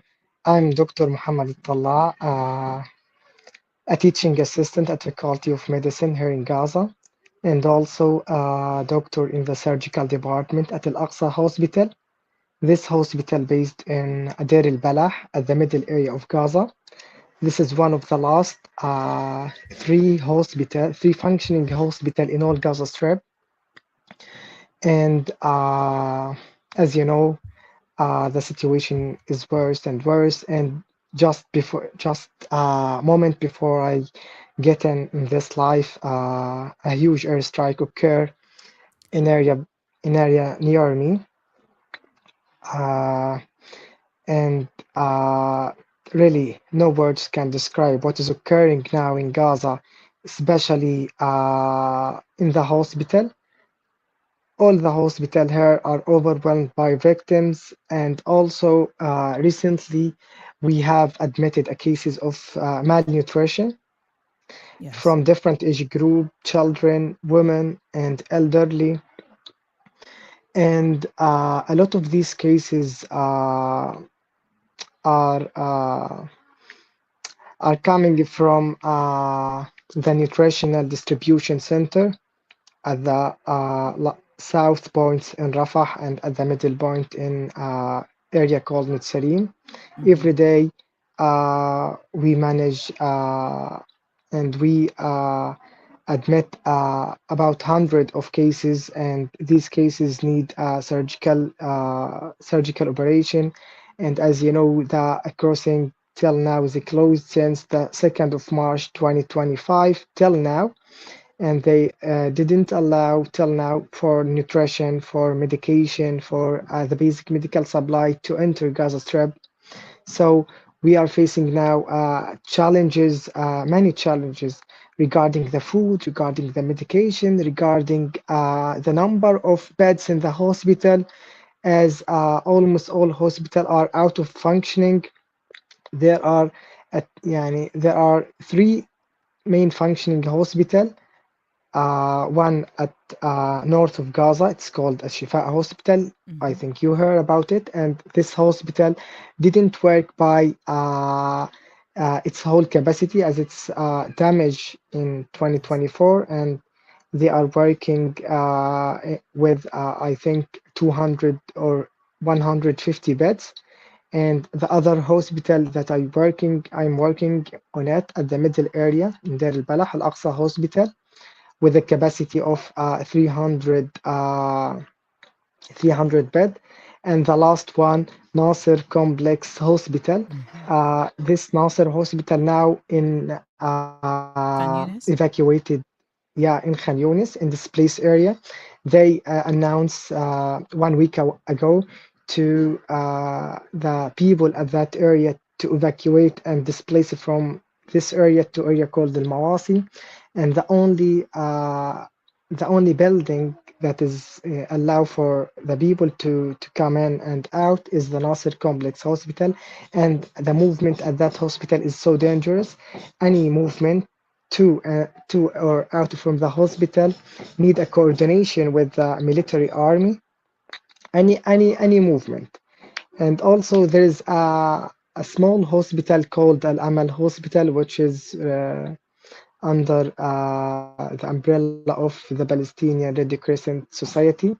And this hospital is also like Nasser Complex Hospital. Any movement from and out this hospital need coordination with the Israeli army. So it looked like two main functioning hospital, or three, if we can measure Nasser Hospital is functioning. And there is like a three field hospital related to non-governmental hospital. So till now, the hospital is overwhelmed. The patients are lying at the floor of the hospital. There is no bed. They are admitted in the corridor of the hospital, and a lot of cases are died because there's a shortage of basic medical supply. We are doing our best to save life as much as we can, but we we reach a point that we cannot do anything for these victims, for patients, for children to save their life because, as I mentioned before, there is a shortage in the basic medical supply and basic medical equipment. Till now, you heard me, yeah? Yes, we're listening. Yeah, till now they didn't allow for any of these medical supply to be in and to enter Gaza Strip. And also the food is the same. Till now, for more than 3 months, they didn't allow for anything to be enter Gaza. So a lot of cases are diagnosed as malnutrition, and we try to manage them, but a lot of cases pass away. So uh, till now, I can describe what I'm facing in the hospital and in Gaza Strip. But in reality and honestly, no words can describe what is occurring. I have a shift in the hospital for more than 48 hours. And when I come back from the hospital, I come back by walking. And I walk for more than 2 hours to the hospital and 2 hours come back from the hospital. And through the walking in unsafe roads, in quadcopter above you in the sky, and the drones above you in the sky. So, and you may be killed at any time. Since the 7th of October 2023, I survived many times from near airstrikes, and two of my brother were injured in airstrike near our home. And at that time, I was working at the emergency department in Al-Aqsa Hospital, and I was shocked that two of my brother were victims, and they are in between the injured people. So I was shocked at that time, but uh, they are well now. Okay. But yeah, every day after I come back from the work, and I cannot handle my feeling, my heart broken, and I try to have a space with myself to express my feeling personally. Sometimes I cannot handle my tear, and I try to cope with the situation now, but these days are really the worst days since the 2023. Is it I don't even know what to ask because quite honestly, I feel like so many of us who are watching what's going on, we are blessed to even be able to hear from you directly. There is so much effort for the world to silence your experience and your story. So thank you for being so open with us and sharing with us what is taking place and what you're experiencing, not only just in the work that you're doing, but in your feelings. And I'm really glad that we can be at least a place for you to express yourself in that way, because, you know, what you're doing is, it's one thing to be just surviving. It's another thing to also be saving as well as surviving yourself at the same time. I hope I just want you to know that you are alone in your suffering in Palestine, but you are not alone in the love that we have for Palestinians.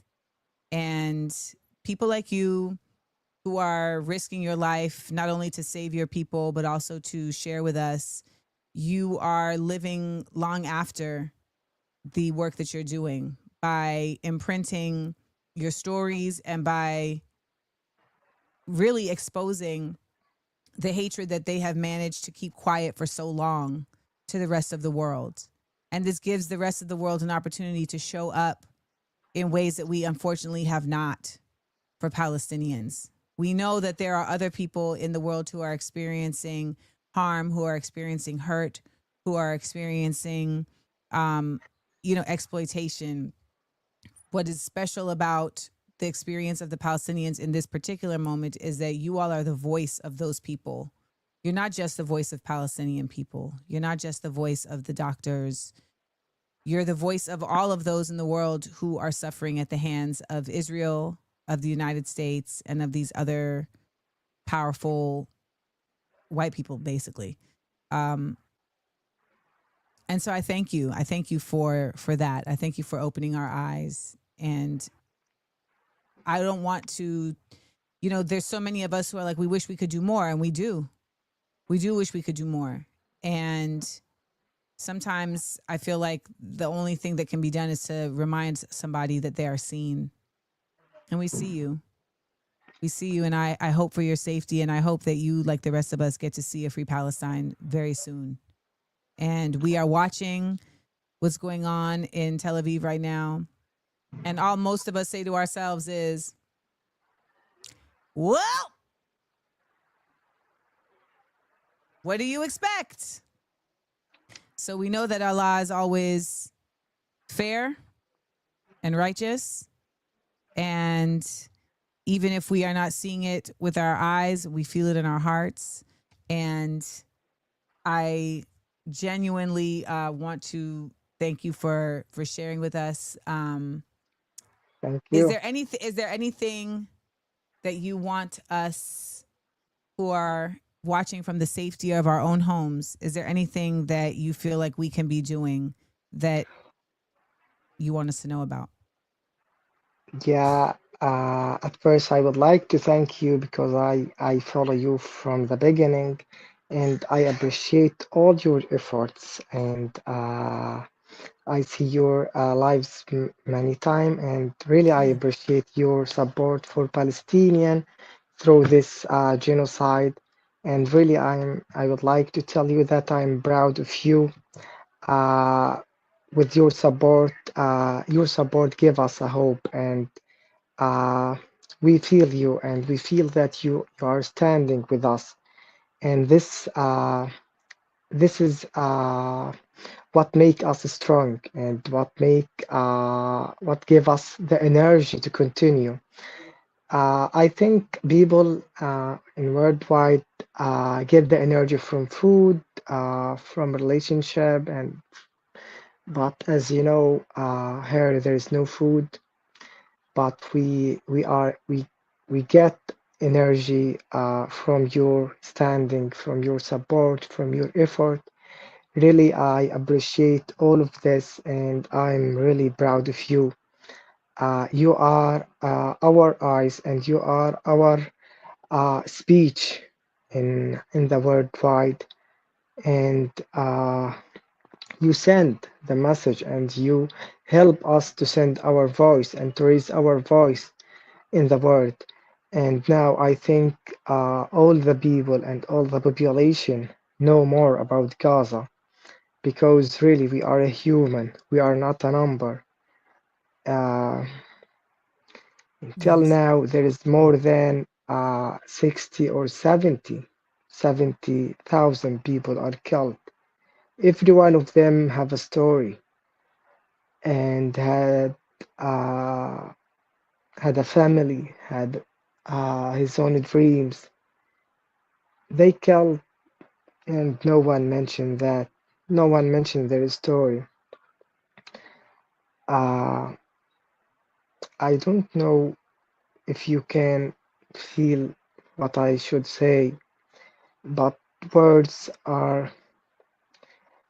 cannot come out from my heart, because I think we got enough. We got enough. I think you heard the plane sounds. Mm-hmm.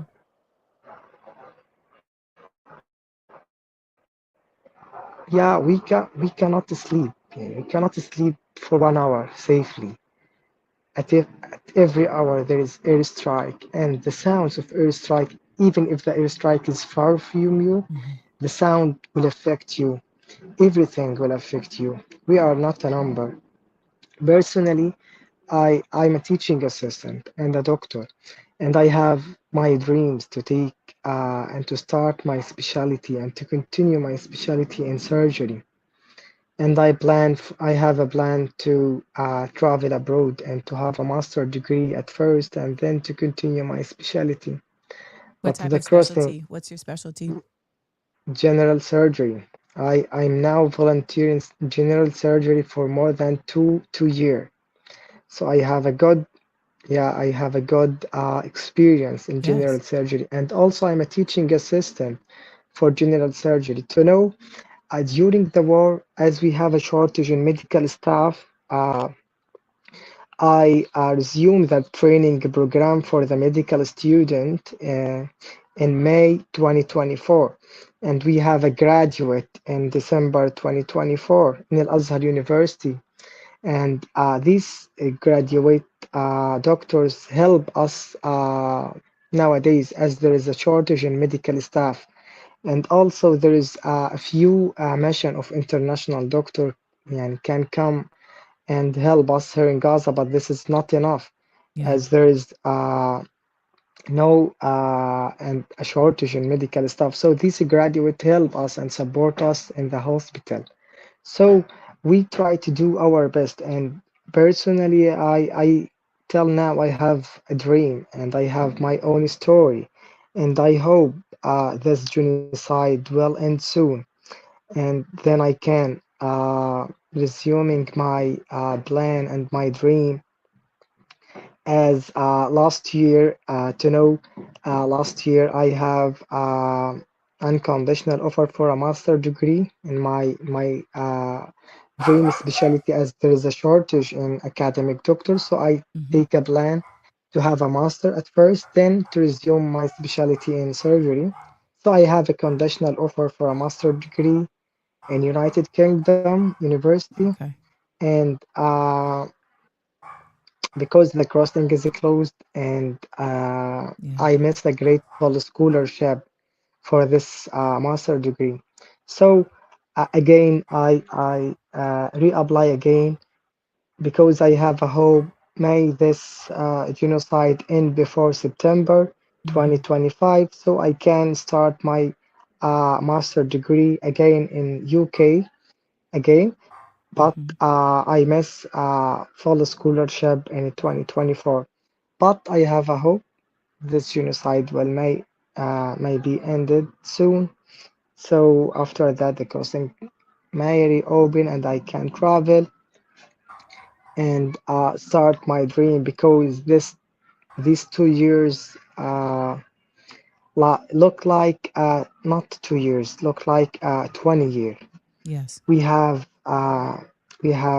fear, hunger, suffering to get water, suffering to get food. Uh, the last one today, before 3 hour, I went to with my family, with my dad. I went to get a water, 20 minutes far from here, and when I reached the place that I can get water from it, a huge airstrike come in near us, and there is a shrapnel in the air, and this shrapnel come to the bag that I fill the water from it. So I survive again, and I said thanks God again, because this survive, this helped me, and this saved my life. So everyone here have his own dreams, have his own story, have a family, have have a right to live. This is the basic thing I think everyone should have. Children here are suffering. Elderly, women, pregnant, all age group, all member of the society are suffering.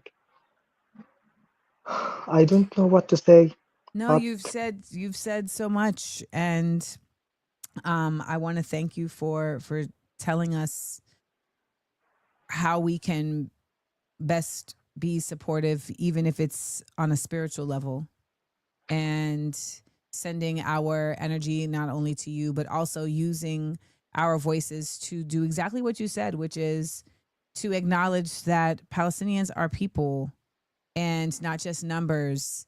They're not even saying the correct numbers. So it is imperative that we, do our due diligence to continue to speak your stories. Which university in UK were you accepted to? This year I have 5 unconditional offer. The first one from Sheffield University, and the second one from University of East Anglia, and the third one Essex University. So I have 5 unconditional offer in 2 subspecialty master degree in 3 different university. But till now, as I mentioned before, I missed a scholarship last year because the crossing are closed, and I don't miss the hope. I reapply again, and Yes. I have unconditional offer, and I'm waiting the crossing to Yes. reopen so I can travel. And the fund, I think the God will help me and Well, help me to we will stay in yeah, touch because people here want to be able to help in yeah, bringing you to the UK when that time comes. And, yeah. And I pray that that time does come and that we do get to see you thank you. continue to I would pursue. like to mention that in 2022 I was in UK. I have a course in vascular surgery Mm-hmm. uh, in Queen Elizabeth Hospital at Birmingham City. Mm-hmm. And this course was for 1 month. And I would like to mention that I used this experience as the vascular surgery is the most needed specialty here in Gaza. As you know, vascular injury are common in war and in victims in wars. And here in Gaza, we don't have a vascular surgeon. So thanks God, I used this Yes. experience to save a life, many lives in this war by my vascular surgery experience when I take the UK course. And also to mention that I was a president of Palestinian Parliament in 2013, and I was in Belgium to discuss human rights regarding children. So I have been in UK, in Belgium, and also in France in 2013. Wow. And also I have in that trip I also visit Germany, Frankfurt City to discuss these human rights of children. Yes. So everyone here have a story and have a dream. So I till now I don't give up, and I have a hope. And when I see you and when I see your efforts and your support, I have energy, and my smile didn't disappear. Even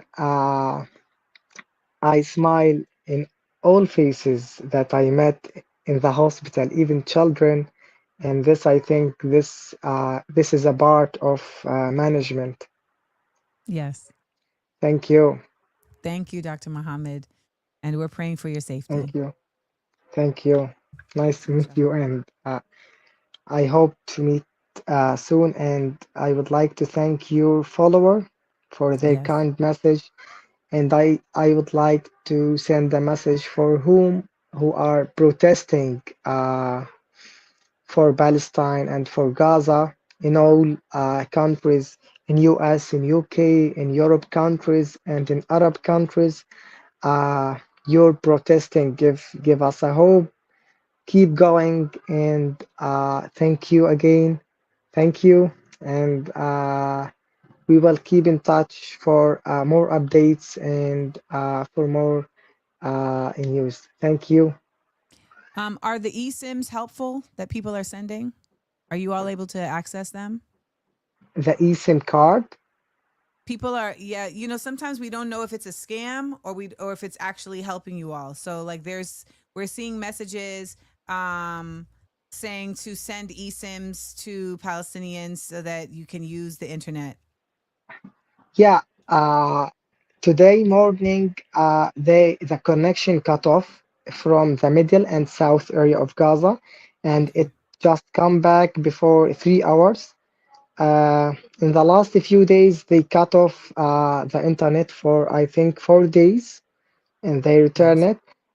We try to use eSIM because this enable us to have a connection with the worldwide and So with it our does friends. so it does Yeah, work when the internet is shut off. yeah, it does work, but in a special area beside the beach and at the east area of Gaza Strip, because as you know, the Gaza Strip like a sector. There Yes. is the east and the west. The west at the beach of the sea, and the east beside the border of Israel country. Yes. So people at the east border they get a signal, and people beside the beach they get a signal for the eSIM. So Okay. it works in Gaza. Yeah. Okay. All right. Well, thank you again, Dr. Mohammed, Thank and you. I will I'll DM you Thank on you. Instagram.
You know, sometimes I toggle back and forth between,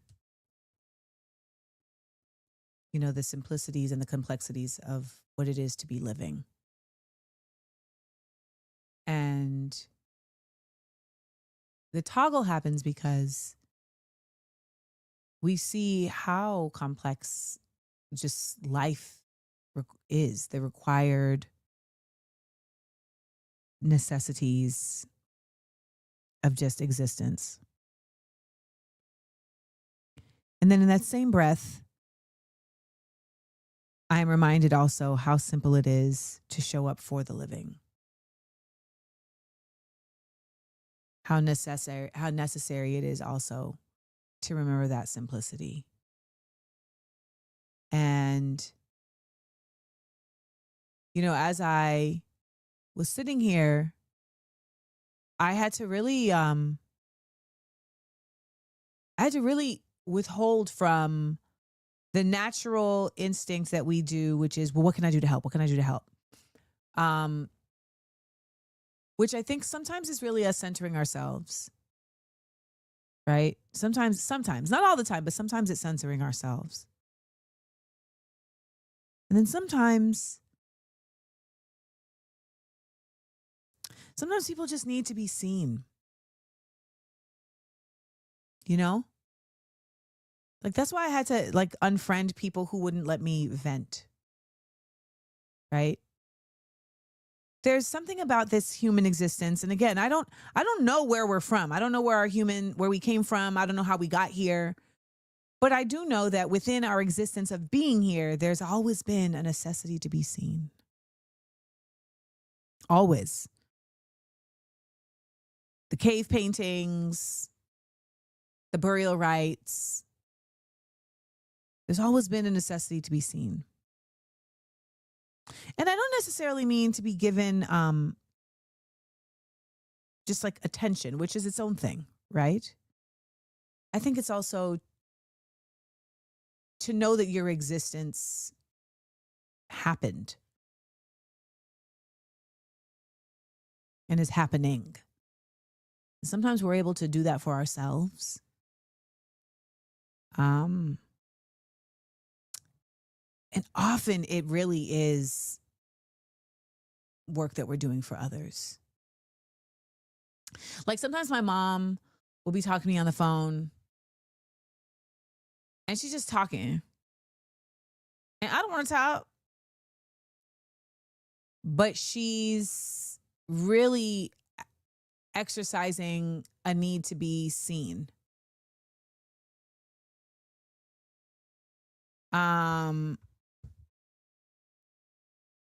You know, my business partner, Kathia, I'll do the same thing as my mom. And then I'll be like, thank you for letting me just do my thing. She's like, yeah, I know you needed it. So today, you know, there's also a realism that is necessary. You know, and that's the other part. It's like, I don't want to sit here and lie to this man. I don't want to sit here and there are times when it is necessary to lie. You know, like when Forrest Gump was with, you know, when Forrest Gump was with Bubba and was, you know, holding him in the fields of Vietnam. And he's like, you're going to be all right. He knew he wasn't going to be all right. But, you know, you say that because someone is, you know, they're scared. He literally said, I'm scared, Forrest. Yes. Sometimes you have to lie. But sometimes the lying is for you. And if the lying is for you, then I would say don't do it. And I realized that I was about to lie for me. And so I had to, in real time in that conversation, remind myself, like, how can I best show up for this man, for Dr. Mohammed Altalla, who, you know, exemplifies on so many levels just the strength and the power of Palestinian people and the beauty of them inside and out, because he fine. He fine. I took a picture. And I will continue to state that the fineness of Palestinians is its own resistance. For the record, it's its own resistance. It's very much like, ugh, how dare y'all try to get rid of us? Look at us. Look at us. Look at us. You just mad.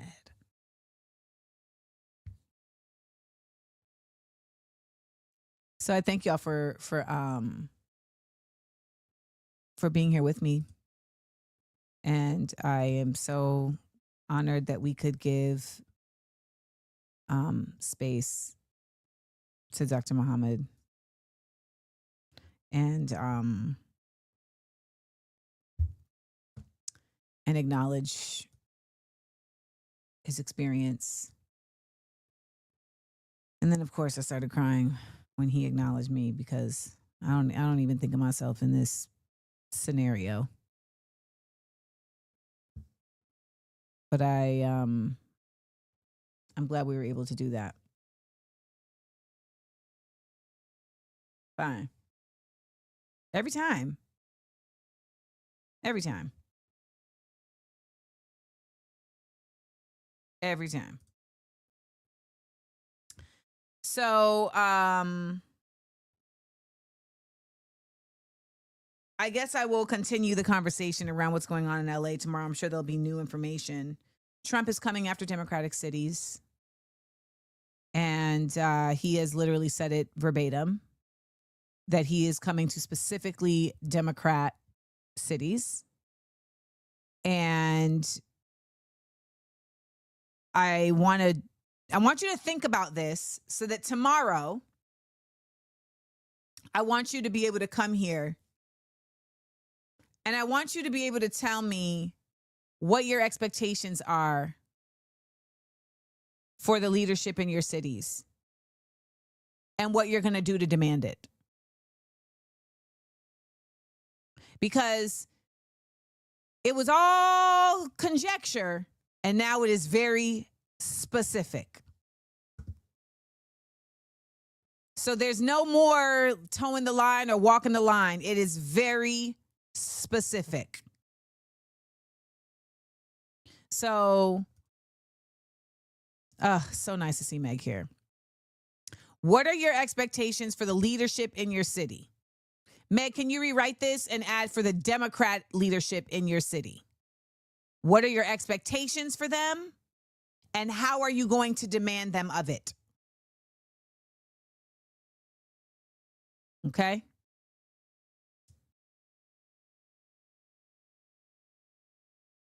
Rachel said she's going to a city council cilantro meeting tonight. I'm not sure what that means. Oh, because I was like, is that a, I didn't know if that was a colloquialism that I didn't know.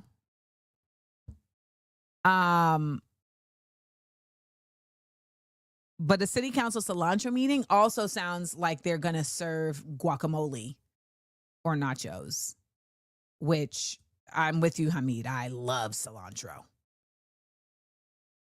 I love it. Like, I would actually go to a city council cilantro meeting. Are we going to be tasting different types of cilantro? Are we going to just be talking about our love of cilantro? What are we going to be actually doing here? Because if it's about cilantro, I'm here for it. I actually had a great opportunity to meet a number of people in my community recently so that I can do more work here in Nyack, here in Rockland. You know, when I first moved here, I was really laying low. And I say first moved here, even though I haven't even lived here a year. But I was really laying low and I was kind of just trying to be incognito.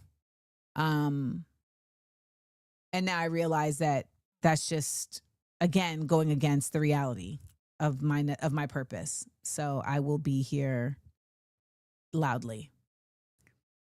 Exactly. Will there be asada? I don't like cilantro. I don't like cilantro lime rice because I feel like they always make it spicy, and I don't want. I didn't come for this rice to be spicy. Thank you, artist CB. Euphemism was the word, and it was like out there in front of me, and I just couldn't get it. So thank you for getting me there. So that is your assignment. Your assignment is, what are you demanding of the Democratic leaders in your city, and how will you demand they take action to meet your expectations? Thank you, Meg, for putting this so precisely together in the chat. We're going to get on this tomorrow, and we're going to get into it.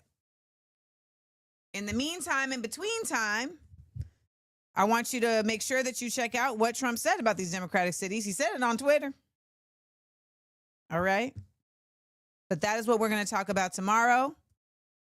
And I'm going to get into my public service announcement, my public seals announcement. AmandaLand. PSA.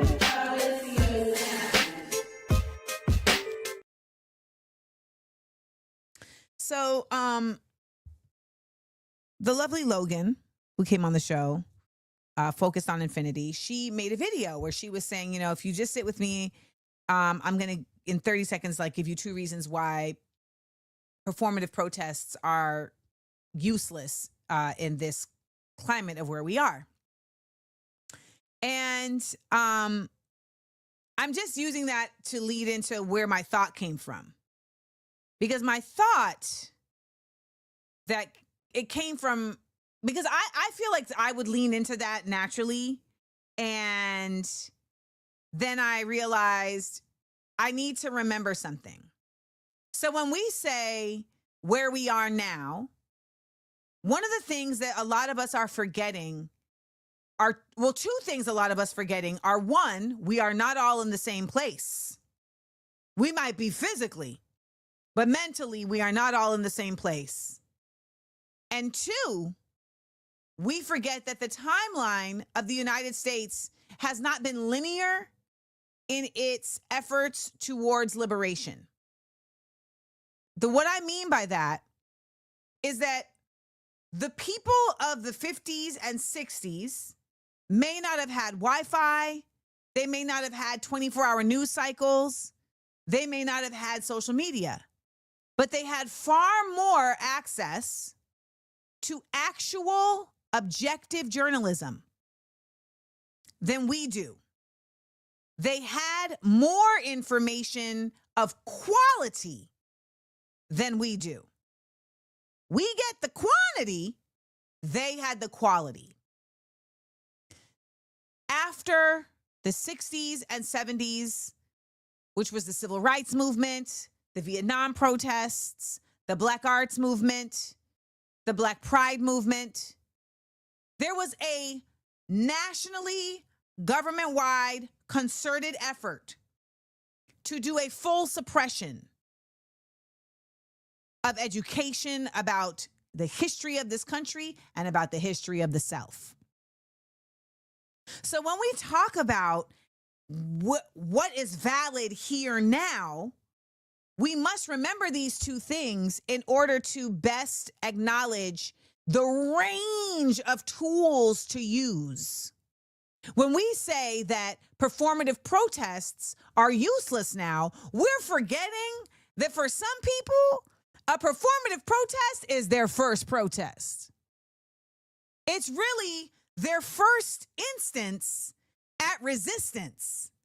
It's their introduction into their power and their ability to actually see it and witness it is imperative in continuing to expand the recruitment for resistance. So at one point I was like, these are pointless protests. These rallies are pointless. And I've changed my tune. I've changed my tune. And what I would say is to all of us organizers, I'm not going to call myself an organizer because I don't feel like I've earned that title. But for those of us who support organizers, for those of us who consider ourselves leftists, for those of us who consider ourselves advocates for collective liberation, we should be asking ourselves, what are we doing in our advanced placement, in our AP activism, to use what they're doing to push the needle further? Now, when it's us just doing that, then you're right. That is too little. That's not it. That is performative. But the only ones who are being performative in these protests are those who know better but aren't doing more. These protests can't be just it. But for some people, this is their beginning. And that is due to a concerted effort of indoctrination that we are actually fighting. So we can't discount and forget the thing we're fighting against in how it exists in real time. So no, I don't believe that all of these performative protests are pointless.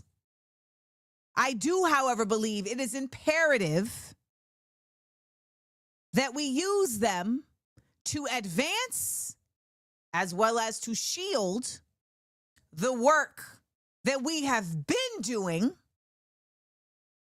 and creating synergy and momentum for it to continue going further. TSA.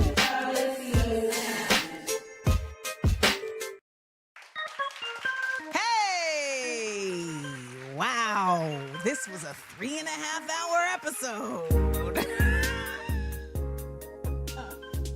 We started at 10:30, 11:30, 12:30. Okay, 3 hours. 3 hours. Show your love. This was intense. This was intense. Can't nobody tell. And to the person who started by saying, Amanda, your activism doesn't go further than the mic.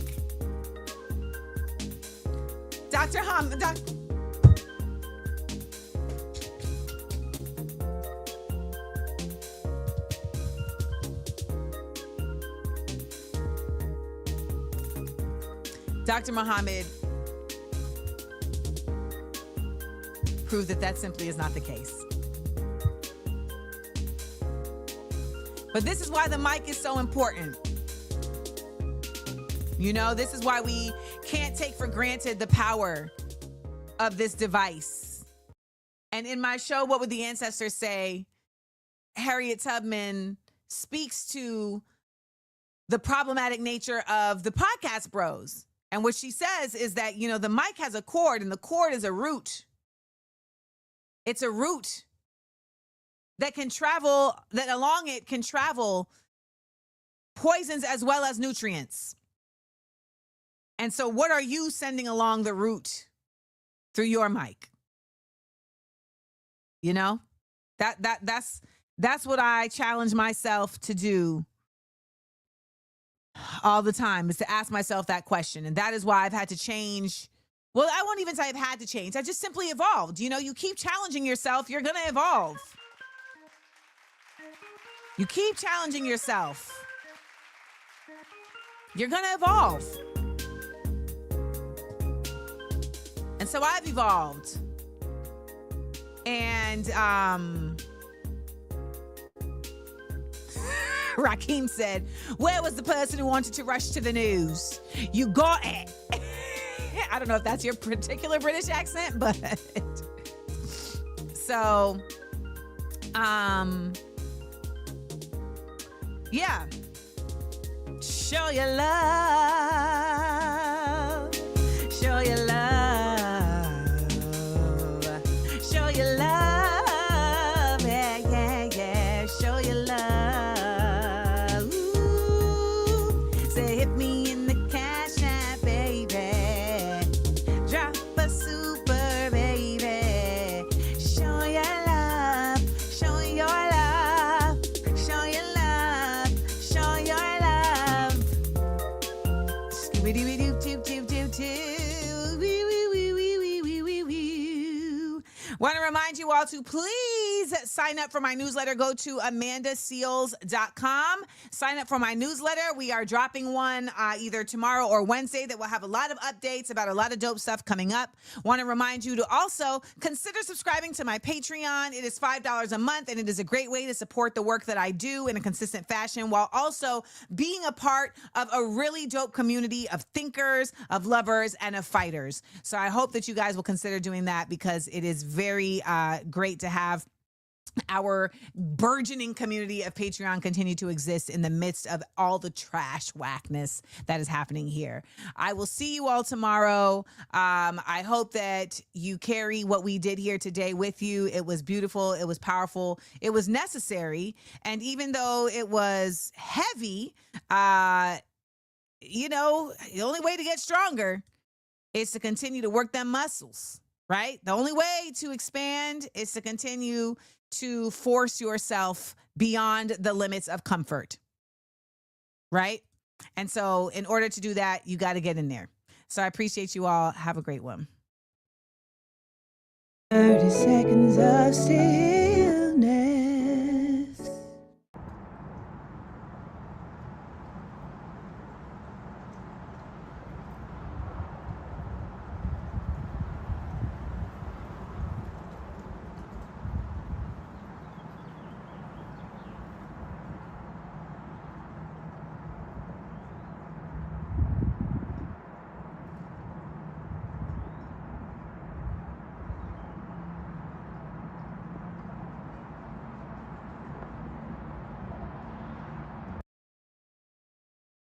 I enjoyed laughing and learning with you.